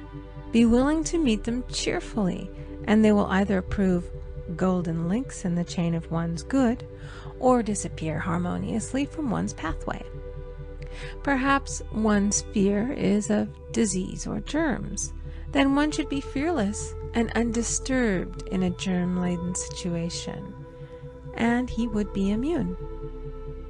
One can only contract germs while vibrating at the same rate as the germ, and fear drags men down to the level of the germ. Of course, the disease-laden germ is the product of carnal mind, as all thought must objectify. Germs do not exist in the superconscious or divine mind, therefore are the products of man's vain imagination. In the twinkling of an eye, man's release will come when he realizes there is no power in evil. The material world will fade away, and the fourth dimensional world, the world of the wondrous, will swing into manifestation. "And I saw a new heaven and a new earth, and there shall be no more death, neither sorrow nor crying, neither shall there be any more pain, for the former things are passed away." End of Chapter 6. Recording by Amy Conger. The Game of Life and How to Play It by Florence Scovel Shinn. Chapter 7. Love. Every man on this planet is taking his initiation in love. "A new commandment I give unto you, that ye love one another." Ouspensky states in Tertium Organum that love is a cosmic phenomenon and opens to man the fourth dimensional world, the world of the wondrous. Real love is selfish and free from fear. It pours itself out upon the object of its affection without demanding any return. Its joy is in the joy of giving. Love is God in manifestation and the strongest magnetic force in the universe. Pure, unselfish love draws to itself its own. It does not need to seek or demand. Scarcely anyone has the faintest conception of real love. Man is selfish, tyrannical, or fearful in his affections, thereby losing the things he loves. Jealousy is the worst enemy of love, for the imagination runs riot, seeing the loved one attracted to another, and invariably these fears objectify if they are not neutralized. For example, a woman came to me in deep distress. The man she loved had left her for another woman, and said he never intended to marry her. She was torn with jealousy and resentment, and said she hoped he would suffer as he had made her suffer, and added, "How could he leave me when I loved him so much?" I replied, "You are not loving that man, you are hating him," and added, "You can never receive what you have never given. Give a perfect love, and you will receive a perfect love. Perfect yourself on this man. Give him a perfect, unselfish love, demanding nothing in return. Do not criticize or condemn, and bless him wherever he is." She replied, "No, I won't bless him unless I know where he is." "Well," I said, "that is not real love. When you send out real love will return to you, either from this man or his equivalent, for if this man is not the divine selection, you will not want him. As you are one with God, you are one with the love which belongs to you by divine right." Several months passed, and matters remained about the same, but she was working conscientiously within herself. I said, "When you are no longer disturbed by his cruelty, he will cease to be cruel, as you are attracting it through your own emotions." Then I told her of a brotherhood in India who never said good morning to each other. They used these words, "I salute the divinity in you." They saluted the divinity in every man, and in the wild animals in the jungle, and they were never harmed, for they saw only God in every living thing. I said, "Salute the divinity in this man and say, 'I see your divine self only. I see you as God sees you, perfect, made in his image and likeness.'" She found she was becoming more poised and gradually losing her resentment. He was a captain, and she always called him the Cap. One day she said suddenly, "God bless the Cap wherever he is." I replied, "Now that is real love, and when you have become a complete circle and are no longer disturbed by the situation, you will have his love or attract its equivalent." I was moving at this time and did not have a telephone, so was out of touch with her for a few weeks, when one morning I received a letter saying, "We are married." At the earliest opportunity I paid her a call. My first words were, "What happened?" "Oh," she exclaimed, "a miracle! One day I woke up and all suffering had ceased.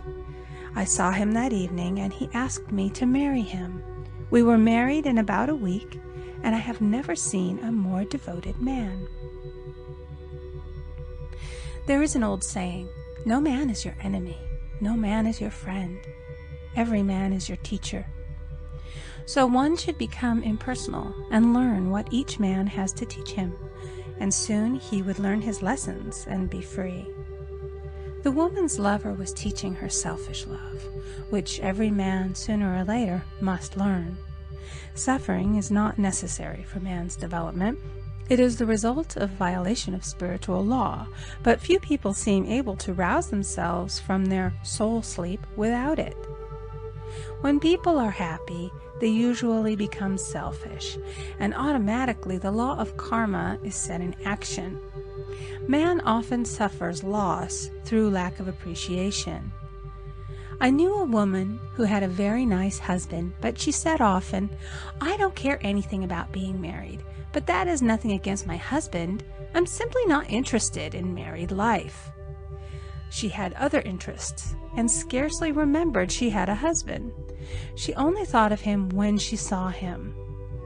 One day her husband told her he was in love with another woman and left. She came to me in distress and resentment. I replied, "It is exactly what you spoke the word for.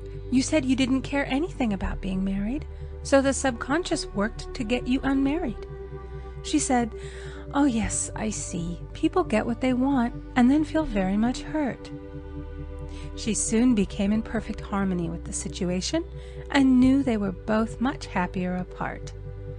When a woman becomes indifferent or critical and ceases to be an inspiration to her husband, he misses the stimulus of their early relationship and is restless and unhappy. A man came to me dejected, miserable, and poor. His wife was interested in the science of numbers and had had him read. It seems the report was not very favorable, for he said, "My wife says I'll never amount to anything because I am a 2. I replied, "I don't care what your number is. You are a perfect idea in divine mind, and we will demand the success and prosperity which are already planned for you by that infinite intelligence." Within a few weeks he had a very fine position, and a year or 2 later he achieved a brilliant success as a writer. No man is a success in business unless he loves his work. The picture the artist paints for love of his art is his greatest work. The potboiler is always something to live down. No man can attract money if he despises it. Many people are kept in poverty by saying, "Money means nothing to me. I have a contempt for people who have it." This is the reason so many artists are poor. Their contempt for money separates them from it. I remember hearing one artist say of another, "He's no good as an artist, but he has money in the bank." This attitude of mind, of course, separates man from his supply. He must be in harmony with a thing in order to attract it. Money is God in manifestation, as freedom from want and limitation. But it must be always kept in circulation and put to right uses. Hoarding and saving react with grim vengeance. This does not mean that man should not have houses and lots, stocks and bonds, for "the barns of the righteous man shall be full."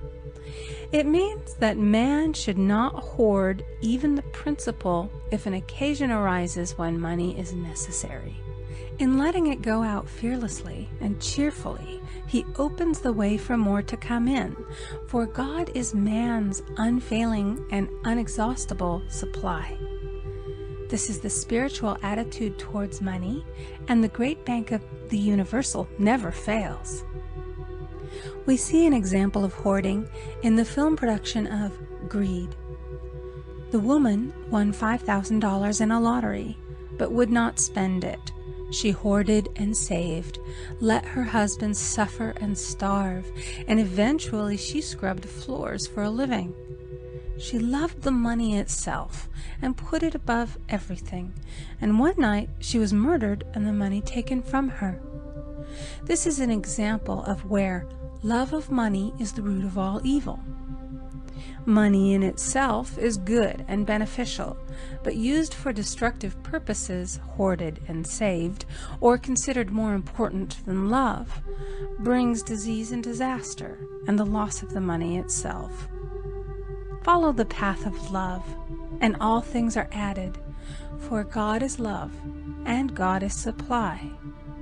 Follow the path of selfishness and greed, and the supply vanishes, or man is separated from it. For example, I knew the case of a very rich woman who hoarded her income. She rarely gave anything away, but bought and bought and bought things for herself. She was very fond of necklaces, and a friend once asked her how many she possessed. She replied, 67. She bought them and put them away, carefully wrapped in tissue paper. Had she used the necklaces, it would have been quite legitimate, but she was violating the law of use. Her closets were filled with clothes she never wore and jewels which never saw the light. The old woman's arms were gradually becoming paralyzed from holding on to things, and eventually she was considered incapable of looking after her affairs, and her wealth was handed over to others to manage. So man, in ignorance of the law, brings about his own destruction. All disease, all unhappiness, come from the violation of the law of love. Man's boomerangs of hate, resentment, and criticism come back laden with sickness and sorrow. Love seems almost a lost art, but the man with the knowledge of spiritual law knows it must be regained, for without it he has become as sounding brass and tinkling cymbals. For example, I had a student who came to me month after month to clean her consciousness of resentment. After a while, she arrived at the point where she resented only one woman, but that one woman kept her busy. Little by little, she became poised and harmonious, and one day, all resentment was wiped out. She came in radiant and exclaimed, "You can't understand how I feel. The woman said something to me, and instead of being furious, I was loving and kind, and she apologized and was perfectly lovely to me. No one can understand the marvelous lightness I feel within." Love and goodwill are invaluable in business. For example, a woman came to me complaining of her employer. She said she was cold and critical, and she knew she did not want her in the position. "Well," I replied, "salute the divinity in the woman and send her love." She said, "I can't. She's a marble woman." I answered, "You remember the story of the sculptor who asked for a certain piece of marble? He was asked why he wanted it, and he replied, 'Because there is an angel in the marble.' And out of it he produced a wonderful work of art." She said, "Very well, I'll try it." A week later she came back and said, "I did what you told me, and now the woman is very kind," and took me out in her car. People are sometimes filled with remorse for having done someone an unkindness, perhaps years ago. If the wrong cannot be righted, its effect can be neutralized by doing someone a kindness in the present. This one thing I do, forgetting those things which are behind, and reaching forth unto those things which are before. Sorrow, regret, and remorse tear down the cells of the body and poison the atmosphere of the individual. A woman said to me in deep sorrow, "Treat me to be happy and joyous, for my sorrow makes me so irritable with the members of my family that I keep making more karma." I was asked to treat a woman who was mourning for her daughter. I denied all belief in loss and separation and affirmed that God was the woman's joy, love, and peace. The woman gained her poise at once, but sent word by her son not to treat any longer because she was so happy it wasn't respectable. So mortal mind loves to hang on to its griefs and regrets. I knew a woman who went about bragging of her troubles, so of course she always had something to brag about. The old idea was, if a woman did not worry about her children, she was not a good mother. Now we know that mother fear is responsible for many of the diseases and accidents which come into the lives of children. For fear pictures vividly the disease or situation feared, and these pictures objectify if not neutralized. Happy is the mother who can say sincerely that she puts her child in God's hands and therefore knows that he is divinely protected. For example, a woman awoke suddenly in the night, feeling her brother was in great danger. Instead of giving in to her fears, she commenced making statements of truth, saying, "Man is a perfect idea in divine mind and is always in his right place. Therefore, my brother is in his right place and is divinely protected." The next day, she found that her brother had been in close proximity to an explosion in a mine, but had miraculously escaped. So man is his brother's keeper, in thought, and every man should know that the thing he loves dwells in the secret place of the Most High and abides under the shadow of the Almighty. There shall no evil befall thee, neither shall any plague come nigh thy dwelling. Perfect love casteth out fear. He that feareth is not made perfect in love, and love is the fulfilling of the law. End of Chapter 7. Recording by Amy Conger. The Game of Life and How to Play It by Florence Scovel Shinn. Chapter 8. Intuition or Guidance. In all thy ways acknowledge him, and he shall direct thy paths. There is nothing too great of accomplishment for the man who knows the power of his word, and who follows his intuitive leads.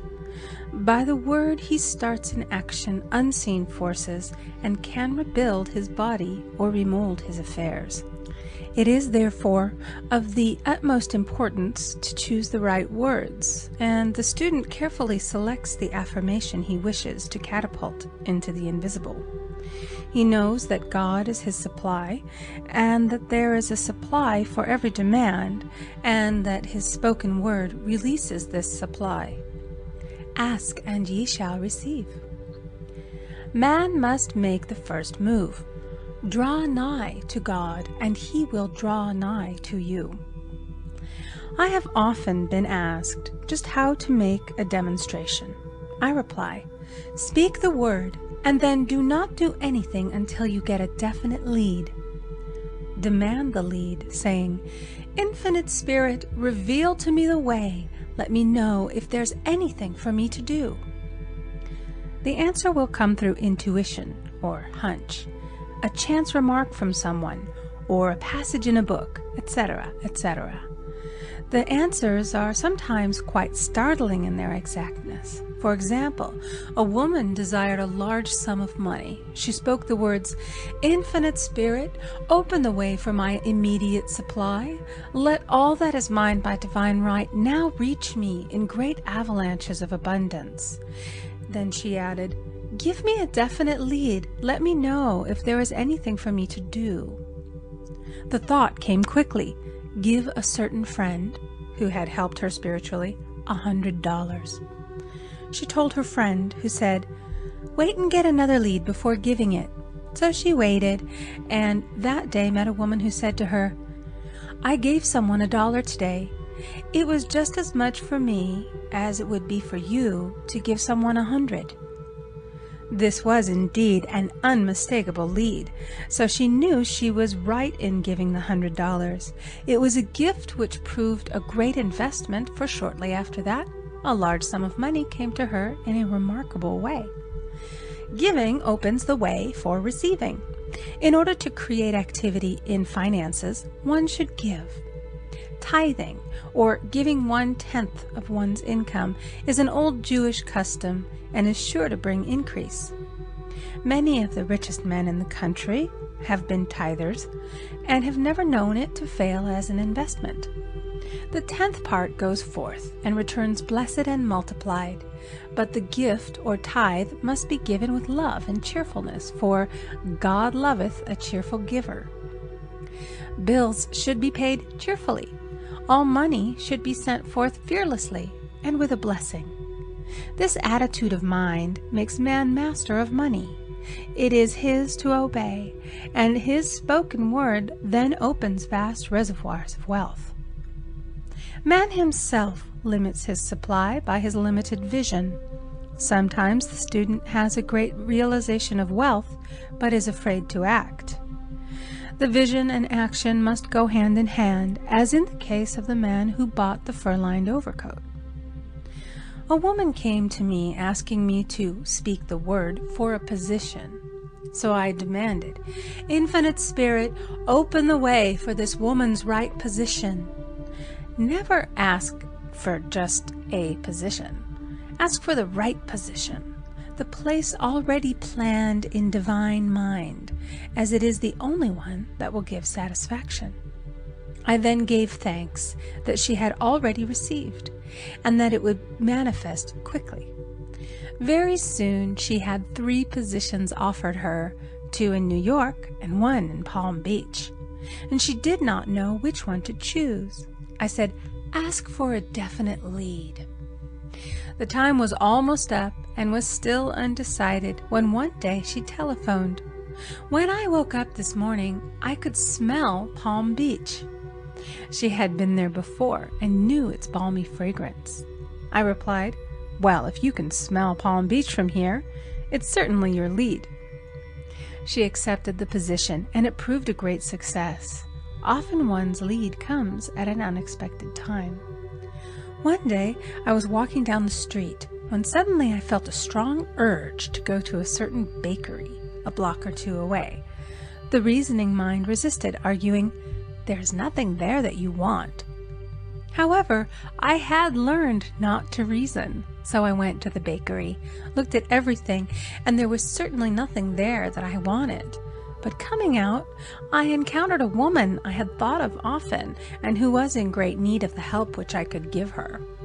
So often, one goes for one thing and finds another. Intuition is a spiritual faculty and does not explain, but simply points the way. A person often receives a lead during a treatment. The idea that comes may seem quite irrelevant, but some of God's leadings are mysterious. In the class one day, I was treating that each individual would receive a definite lead. A woman came to me afterwards and said, while you were treating, I got the hunch to take my furniture out of storage and get an apartment. The woman had come to be treated for health. I told her I knew in getting a home of her own, her health would improve, and I added, I believe your trouble, which is a congestion, has come from having things stored away. Congestion of things causes congestion in the body. You have violated the law of use, and your body is paying the penalty. So I gave thanks that divine order was established in her mind, body, and affairs. People little dream of how their affairs react on the body. There is a mental correspondence for every disease. A person might receive instantaneous healing through the realization of his body being a perfect idea in divine mind, and therefore whole and perfect, but if he continues his destructive thinking, hoarding, hating, fearing, condemning, the disease will return. Jesus Christ knew that all sickness came from sin, but admonished the leper after the healing to go and sin no more, lest a worse thing come upon him. So man's soul, or subconscious mind, must be washed whiter than snow for permanent healing. And the metaphysician is always delving deep for the correspondence. Jesus Christ said, condemn not, lest ye also be condemned. Judge not, lest ye be judged. Many people have attracted disease and unhappiness through the condemnation of others. What man condemns in others, he attracts to himself. For example, a friend came to me in anger and distress because her husband had deserted her for another woman. She condemned the other woman and said continually, she knew he was a married man. She had no right to accept his attentions. I replied, stop condemning the woman. Bless her and be through with the situation. Otherwise, you are attracting the same thing to yourself. She was deaf to my words, and a year or 2 later became deeply interested in a married man herself. Man picks up a live wire whenever he criticizes or condemns, and may expect a shock. Indecision is a stumbling block in many a pathway. In order to overcome it, make the statement repeatedly, I am always under direct inspiration. I make right decisions quickly, These words impress the subconscious, and soon one finds himself awake and alert, making his right moves without hesitation. I have found it destructive to look to the psychic plane for guidance, as it is the plane of many minds and not the one mind. As man opens his mind to subjectivity, he becomes a target for destructive forces. The psychic plane is the result of man's mortal thought and is on the plane of opposites. He may receive either good or bad messages. The science of numbers and the reading of horoscopes keep man down the mental or mortal plane, for they deal only with the karmic path. I know of a man who should have been dead years ago according to his horoscope, but he is alive and a leader of one of the biggest movements in this country for the uplift of humanity. It takes a very strong mind to neutralize a prophecy of evil. The student should declare, "Every false prophecy shall come to naught. Every plan my Father in heaven has not planned shall be dissolved and dissipated. The divine idea now comes to pass." However, if any good message has ever been given one, of coming happiness or wealth, harbor and expect it, and it will manifest sooner or later through the law of expectancy. Man's will should be used to back the universal will. I will that the will of God be done. It is God's will to give every man every righteous desire of his heart, and man's will should be used to hold the perfect vision without wavering. The prodigal son said, "I will arise and go to my father." It is indeed often an effort of the will to leave the husks and swine of mortal thinking. It is so much easier for the average person to have fear than faith. So faith is an effort of the will. As man becomes spiritually awakened, he recognizes that any external inharmony is the correspondence of mental inharmony. If he stumbles or falls, he may know he is stumbling or falling in consciousness. One day a student was walking along the street, condemning someone in her thoughts. She was saying mentally, "That woman is the most disagreeable woman on earth," when suddenly 3 Boy Scouts rushed around the corner and almost knocked her over. She did not condemn the Boy Scouts, but immediately called on the law of forgiveness and saluted the divinity in the woman. Wisdom's ways are ways of pleasantness, and all her paths are peace. When one has made his demands upon the universal, he must be ready for surprises. Everything may seem to be going wrong, when in reality it is going right. For example, a woman was told that there was no loss in divine mind. Therefore, she could not lose anything which belonged to her. Anything lost would be returned, or she would receive its equivalent. Several years previously, she had lost $2,000. She had loaned the money to a relative during her lifetime, but the relative had died, leaving no mention of it in her will. The woman was resentful and angry, and as she had no written statement of the transaction, she never received the money, so she determined to deny the loss and collect the $2,000 from the Bank of the Universal. She had to begin by forgiving the woman, as resentment and unforgiveness closed the door of this wonderful bank. She made this statement, "I deny loss. There is no loss in divine mind. Therefore, I cannot lose the $2,000 which belong to me by divine right. As one door shuts, another opens." She was living in an apartment house which was for sale, and in the lease was a clause stating that if the house was sold, the tenants would be required to move out within 90 days. Suddenly, the landlord broke the leases and raised the rent. Again, injustice was on her pathway, but this time she was undisturbed. She blessed the landlord and said, "As the rent has been raised, it means that I'll be that much richer, for God is my supply." The new leases were made out for the advanced rent, but by some divine mistake, the 90-day clause had been forgotten. Soon after, the landlord had an opportunity to sell the house. On account of the mistake in the new leases, the tenants held possession for another year. The agent offered each tenant $200 if he would vacate. Several families moved. 3 remained, including the woman. A month or 2 passed, and the agent again appeared. This time he said to the woman, "Will you break your lease for the sum of $1,500? It flashed upon her, here comes the $2,000. She remembered having said to friends in the house, "We will all act together if anything more is said about leaving." So her lead was to consult her friends. These friends said, "Well, if they have offered you $1,500, they will certainly give $2,000. So she received a check for $2,000 for giving up the apartment. It was certainly a remarkable working of the law, and the apparent injustice was merely an opening for the way for her demonstration.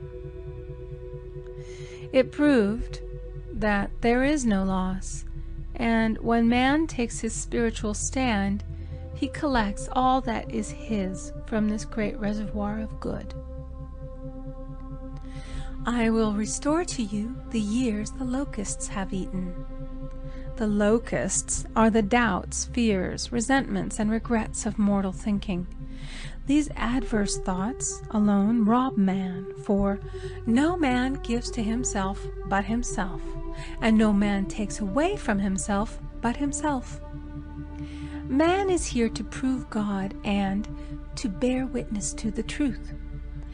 And he can only prove God by bringing plenty out of lack and justice out of injustice. Prove me now herewith, saith the Lord of hosts, if I will not open you the windows of heaven and pour out a blessing, that there shall be not room enough to receive it. End of Chapter 8. Recording by Amy Conger. The Game of Life and How to Play It by Florence Scovel Shinn. Chapter 9, Perfect Self-Expression, or The Divine Design. No wind can drive my bark astray, nor change the tide of destiny. There is for each man perfect self-expression. There is a place which he is to fill, and no one else can fill. Something which he is to do, which no one else can do. It is his destiny. This achievement is held, a perfect idea in divine mind, awaiting man's recognition.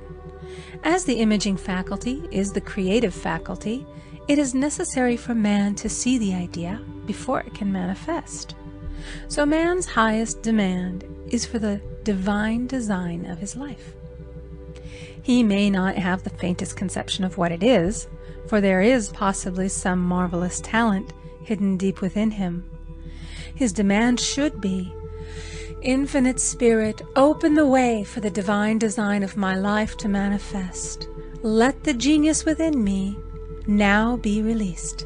Let me see clearly the perfect plan. The perfect plan includes health, wealth, love, and perfect self-expression. This is the square of life, which brings perfect happiness. When one has made this demand, he may find great changes taking place in his life, for nearly every man has wandered far from the divine design. I know in one woman's case, it was as though a cyclone had struck her affairs, but readjustments came quickly, and new and wonderful conditions took the place of old ones. Perfect self-expression will never be labor, but of such absorbing interest that it will seem almost like play. The student knows also, as man comes into the world financed by God, the supply needed for his perfect self-expression will be at hand. Many a genius has struggled for years with the problem of supply, when his spoken word and faith would have released quickly the necessary funds. For example, After the class one day, a man came to me and handed me a cent. He said, "I have just 7 cents in the world, and I'm going to give you 1, for I have faith in the power of your spoken word. I want you to speak the word for my perfect self-expression and prosperity." I spoke the word and did not see him again until a year later. He came in one day, successful and happy, with a roll of yellow bills in a pocket. He said, "Immediately after you spoke the word, I had a position offered me in a distant city, and am now demonstrating health, happiness, and supply." A woman's self-expression may be in becoming a perfect wife, a perfect mother, a perfect homemaker, and not necessarily in having a public career. Demand definite leads, and the way will be made easy and successful.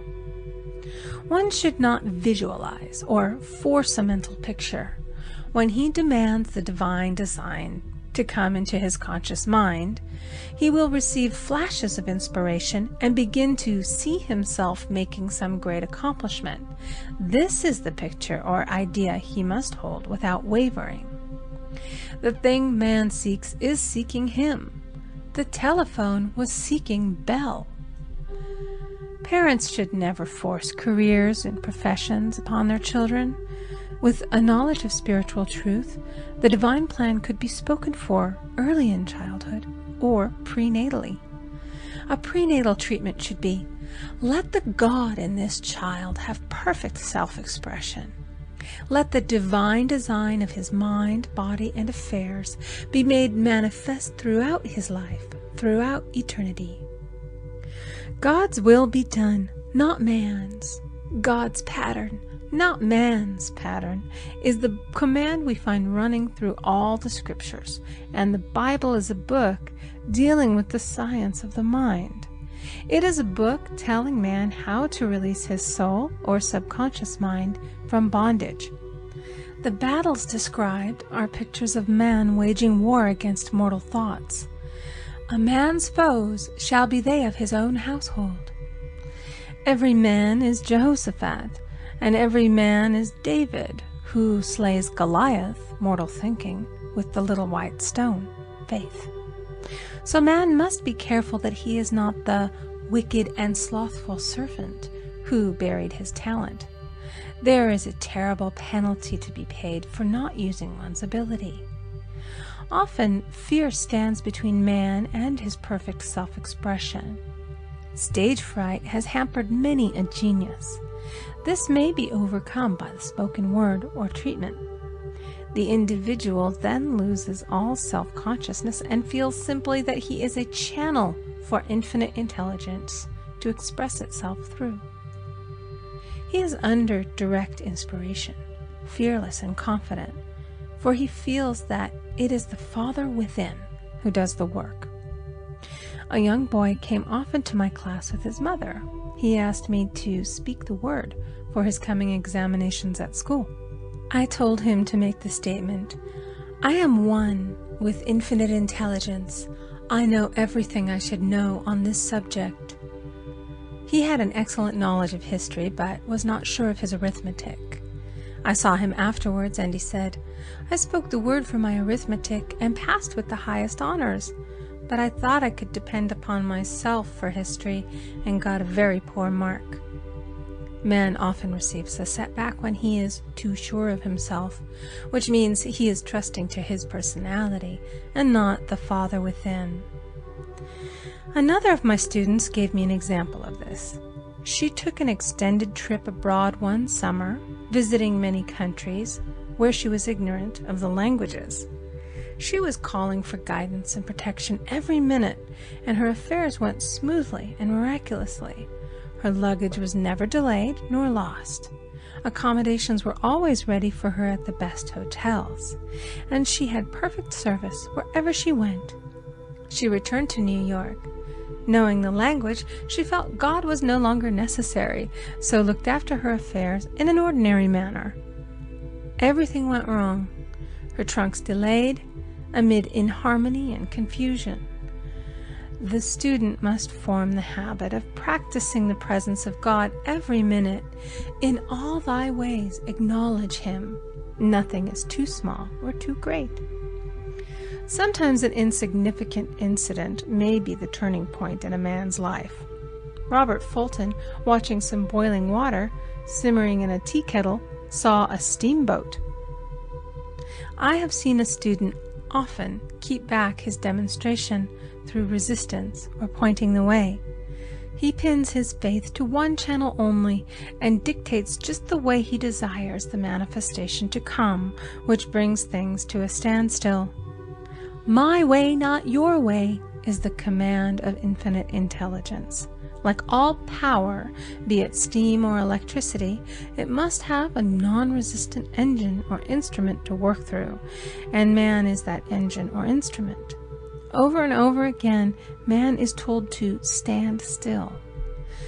O Judah, fear not, but tomorrow go out against them, for the Lord will be with you. You shall not need to fight this battle.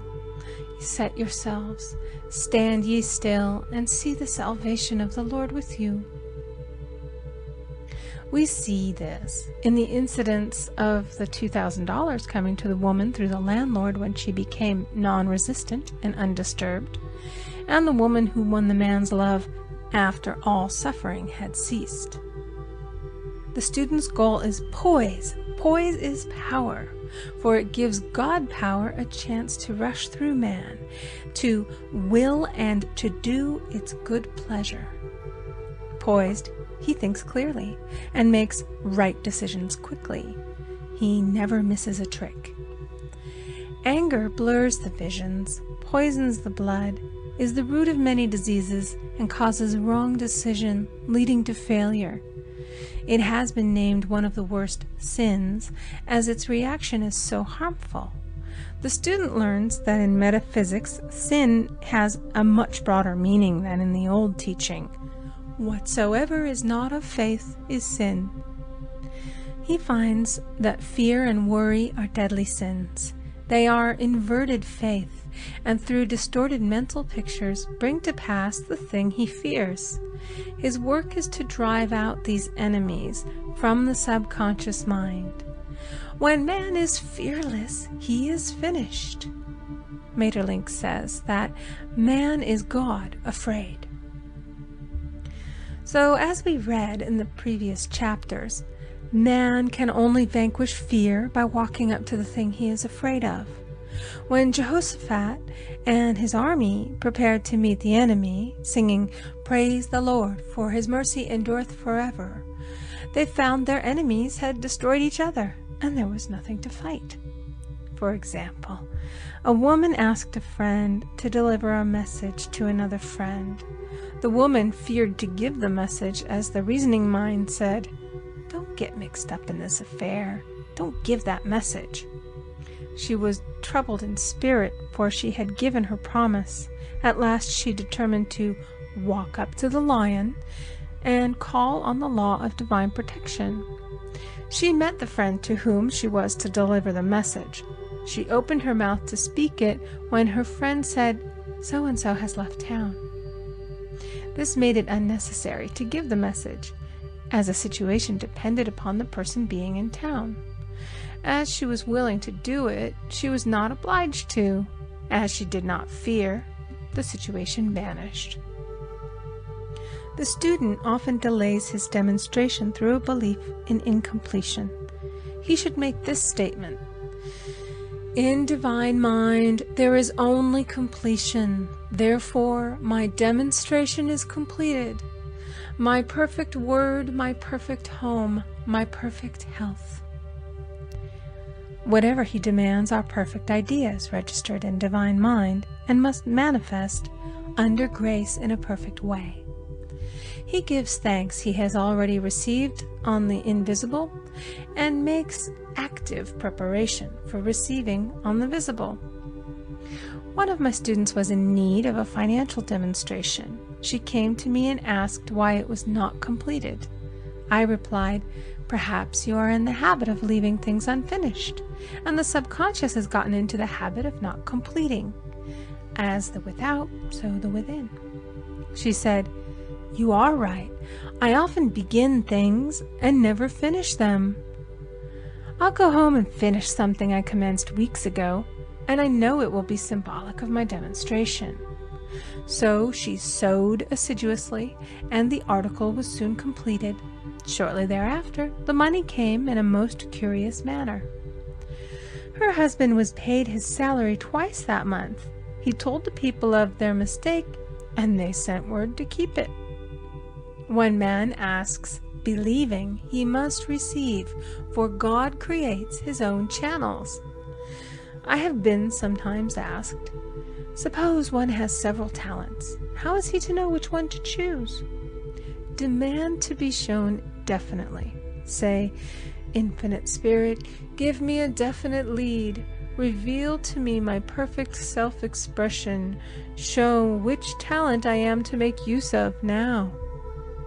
I have known people to suddenly enter a new line of work and be fully equipped with little to no training, so make the statement, I am fully equipped for the divine plan of my life, and be fearless in grasping opportunities. Some people are cheerful givers, but bad receivers. They refuse gifts through pride or some negative reason, thereby blocking their channels, and invariably find themselves eventually with little or nothing. For example, a woman who had given away a great deal of money had a gift offered her of several $1,000s. She refused to take it, saying she did not need it.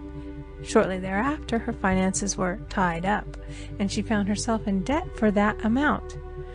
Man should receive gracefully the bread returning to him upon the water. Freely ye have given, freely ye shall receive. There is always the perfect balance of giving and receiving, and though man should give without thinking of returns, he violates law if he does not accept the returns which come to him, for all gifts are from God, man being merely the channel. A thought of lack should never be held over the giver. For example, when the man gave me 1 cent, I did not say, "Poor man, he cannot afford to give me that." I saw him rich and prosperous with his supply pouring in. It was this thought which brought it. If one has been a bad receiver, he must become a good one, and take even a postage stamp if it is given him, and open up his channels for receiving. The Lord loveth a cheerful receiver, as well as a cheerful giver. I have often been asked why one man is born rich and healthy and another poor and sick. Where there is an effect, there is always a cause. There is no such thing as chance. This question is answered through the law of reincarnation. Man goes through many births and deaths until he knows the truth which sets him free. He is drawn back to the earth plane through unsatisfied desire, to pay his karmic debts or to fulfill his destiny. The man born rich and healthy has had pictures in his subconscious mind, in his past life, of health and riches, and the poor and sick man of disease and poverty. Man manifests, on any plane, the sum total of his subconscious beliefs. However, birth and death are man-made laws, for the wages of sin is death. The Adamic fall in consciousness through the belief in 2 powers. The real man, spiritual man, is birthless and deathless. He was never born and has never died. As he was in the beginning, he is now and shall ever be. So through the truth, man is set free from the law of karma, sin, and death, and manifests the man made in his image and likeness. Man's freedom comes through fulfilling his destiny, bringing into manifestation the divine design of his life. His Lord will say unto him, "Well done, thou good and faithful servant. Thou hast been faithful over a few things. I will make thee ruler over many things," death itself. "Enter thou into the joy of thy Lord, eternal life."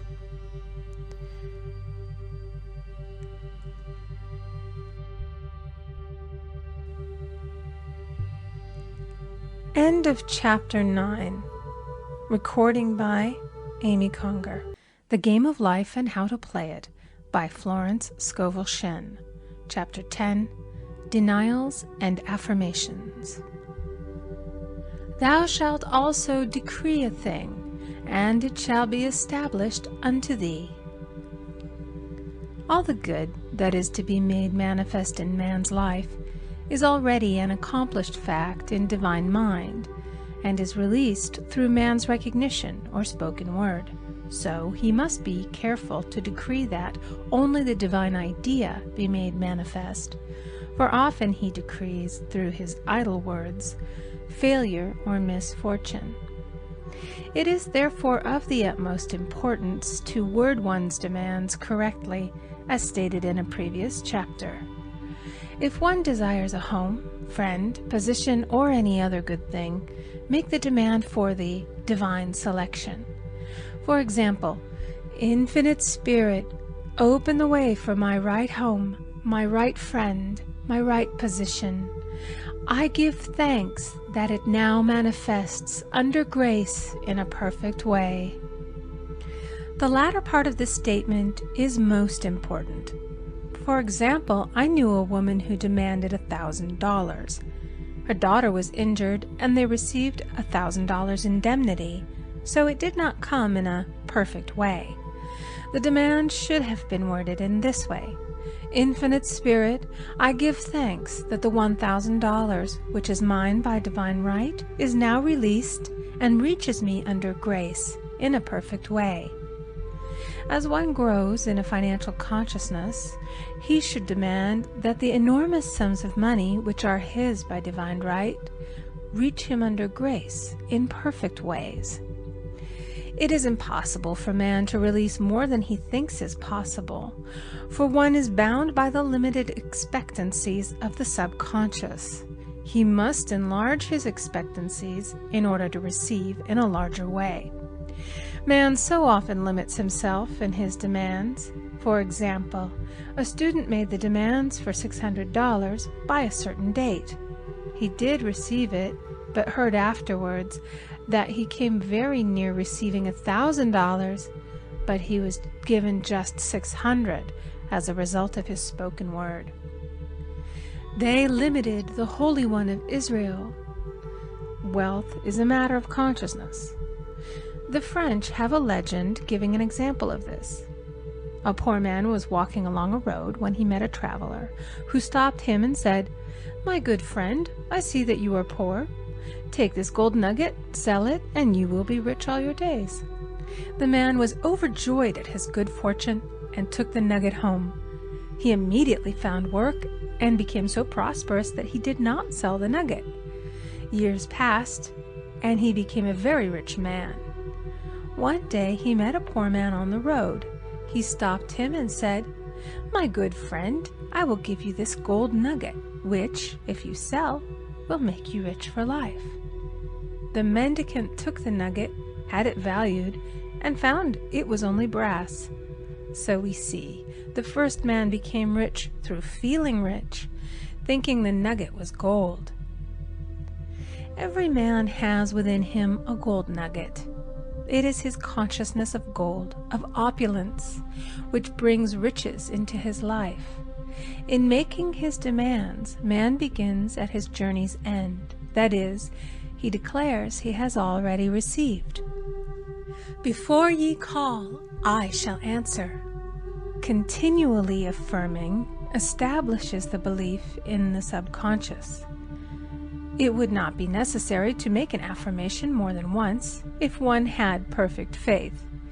One should not plead or supplicate, but give thanks repeatedly that he has received. The desert shall rejoice and blossom as the rose. This rejoicing, which is yet in the desert state of consciousness, opens the way for release. The Lord's Prayer is in the form of command and demand. Give us this day our daily bread, and forgive us our debts as we forgive our debtors. And ends in praise. For thine is the kingdom and the power and the glory forever. Amen. Concerning the works of my hands, command ye me. So prayer is command and demand, praise and thanksgiving. The student's work is in making himself believe that with God all things are possible. This is easy enough to state in the abstract, but a little more difficult when confronted with a problem.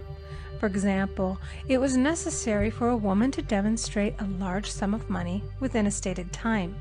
She knew she must do something to get a realization, for realization is manifestation, and she demanded a lead. She was walking through a department store when she saw a very beautiful pink enamel paper cutter. She felt the pull towards it. The thought came, I haven't a paper cutter good enough to open letters containing large checks. So she bought the paper cutter, which the reasoning mind would have called an extravagance. When she held it in her hand, she had a flash of a picture of herself opening an envelope containing a large check, and within a few weeks she received the money. The pink paper cutter was her bridge of active faith. Many stories are told of the power of the subconscious when directed in faith. For example, a man was spending the night in a farmhouse. The windows of the room had been nailed down, and in the middle of the night he felt suffocated and made his way in the dark to the window. He could not open it, so he smashed the pane with his fist, drew in draughts of fine fresh air, and had a wonderful night's sleep. The next morning he found he had smashed the glass of a bookcase, and the window had remained closed during the whole night. He had supplied himself with oxygen simply by his thought of oxygen. When a student starts out to demonstrate, he should never turn back. Let not that man who wavers think that he shall receive anything of the Lord. A student once made this wonderful statement. When I ask the Father for anything, I put my foot down and I say, Father, I'll take nothing less than I've asked for, but more. So man should never compromise. Having done all, stand. This is sometimes the most difficult time of demonstrating. The temptation comes to give up, to turn back, to compromise. He also serves who only stands and waits. Demonstrations often come at the 11th hour because man then lets go, that is, stops reasoning, and infinite intelligence has a chance to work. Man's dreary desires are answered drearily, and his impatient desires long delayed or violently fulfilled. For example, a woman asked me why it was she was constantly losing or breaking her glasses. We found she often said to herself and others with vexation, I wish I could get rid of my glasses. So her impatient desire was violently fulfilled. What she should have demanded was perfect eyesight, but what she registered in the subconscious was simply the impatient desire to be rid of her glasses, so they were continually being broken or lost. Two attitudes of mind cause loss. Depreciation, as in the case of the woman who did not appreciate her husband, or fear of loss, which makes a picture of loss in the subconscious. When a student is able to let go of his problem, cast his burden, he will have instantaneous manifestation. For example, a woman was out during a very stormy day, and her umbrella was blown inside out. She was about to make a call on some people whom she had never met, and she did not wish to make her first appearance with a dilapidated umbrella. She could not throw it away, as it did not belong to her. So in desperation, she exclaimed, "Oh God, you take charge of this umbrella. I don't know what to do." A moment later, a voice behind her said, "Lady, do you want your umbrella mended?" There stood an umbrella mender. She replied, "Indeed I do." The man mended the umbrella while she went into the house to pay her call, and when she returned, she had a good umbrella. So there is always an umbrella mender at hand on man's pathway when one puts the umbrella or situation in God's hands. One should always follow a denial with an affirmation. For example, I was called on the phone late one night to treat a man whom I had never seen. He was apparently very ill. I made the statement, "I deny the appearance of disease. It is unreal, therefore cannot register in his consciousness. This man is a perfect idea in divine mind, pure substance expressing perfection." There is no time or space in divine mind. Therefore, the word reaches instantly its destination and does not return void. I have treated patients in Europe and have found that the result was instantaneous. I am asked so often the difference between visualizing and visioning. Visualizing is a mental process governed by the reasoning or conscious mind. Visioning is a spiritual process governed by intuition or the superconscious mind. The student should train his mind to receive these flashes of inspiration and work out the divine pictures through definite leads. When a man can say, "I desire only that which God desires for me," his false desires fade from the consciousness and a new set of blueprints is given him by the master architect, the God within. God's plan for each man transcends the limitation of the reasoning mind and is always the square of life, containing health, wealth, love, and perfect self-expression. Many a man is building for himself in imagination a bungalow when he should be building a palace. If a student tries to force a demonstration through the reasoning mind, he brings it to a standstill. "I will hasten it, saith the Lord." He should act only through intuition or definite leads. Rest in the Lord and wait patiently. Trust also in Him, and He will bring it to pass. I have seen the law work in the most astonishing manner. For example, a student stated that it was necessary for her to have $100 by the following day. It was a debt of vital importance which had to be met. I spoke the word, declaring Spirit was never too late, and that the supply was at hand. That evening she phoned me of the miracle. She said that the thought came to her to go to her safety deposit box at the bank to examine some papers. She looked over the papers, and at the bottom of the box was a new $100 bill. She was astounded, and she said she knew she had never put it there, for she had gone through the papers many times. It may have been a materialization, as Jesus Christ materialized the loaves and fishes. Man will reach the stage where his word is made flesh, or materialized instantly. The fields, ripe with the harvest, will manifest immediately, as in all of the miracles of Jesus Christ. There is a tremendous power alone in the name Jesus Christ. It stands for truth made manifest. He said, "Whatsoever ye ask the Father in my name, he will give it to you." The power of this name raises the student into the fourth dimension, where he is freed from all astral and psychic influences, and he becomes unconditioned and absolute, as God Himself is unconditioned and absolute. I have seen many healings accomplished by using the words, "in the name of Jesus Christ." Christ was both person and principle, and the Christ within each man is his Redeemer and salvation.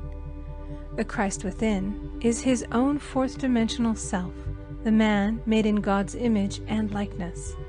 This is the self which has never failed, never known sickness or sorrow, was never born, and has never died. It is the resurrection and the life of each man.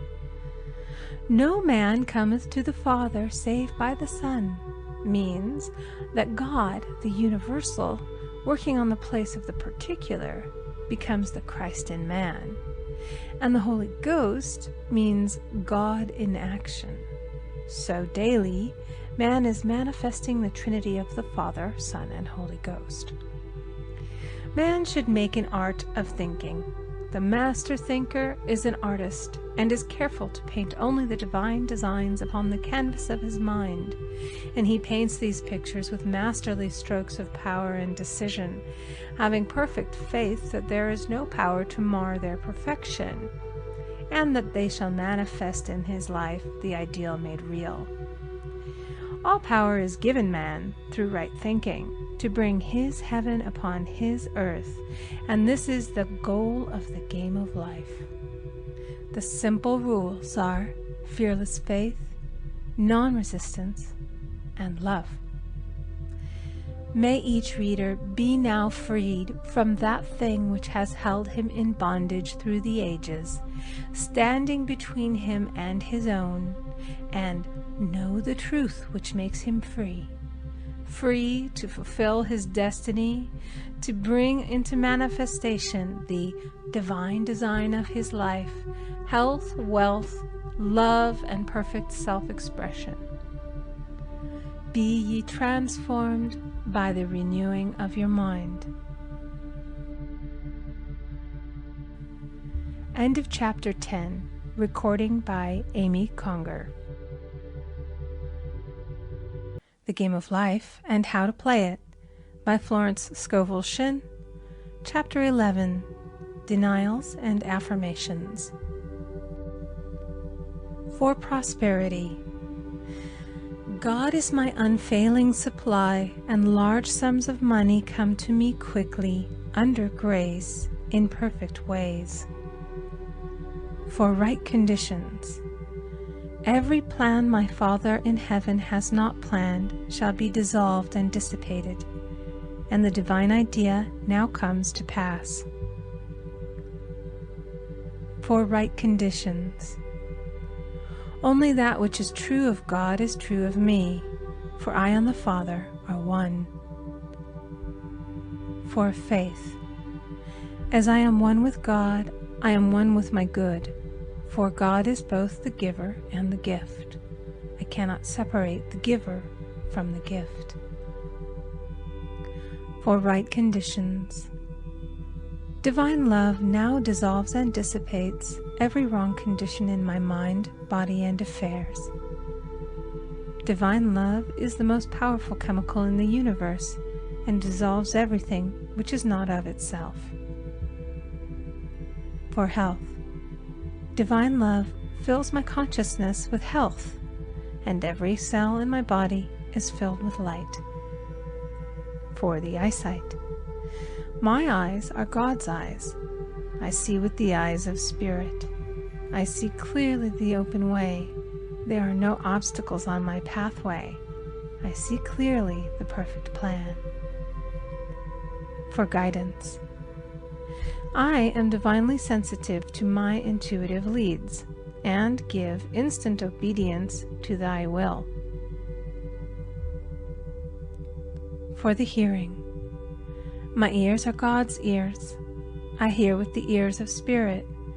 I am non-resistant, and am willing to be led. I hear glad tidings of great joy. For right work. I have a perfect work in a perfect way.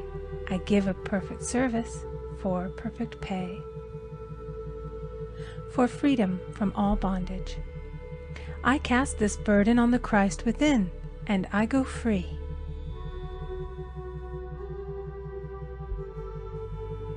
End of Chapter 11. Recording by Amy Conger. End of The Game of Life and How to Play It by Florence Scovel Shinn.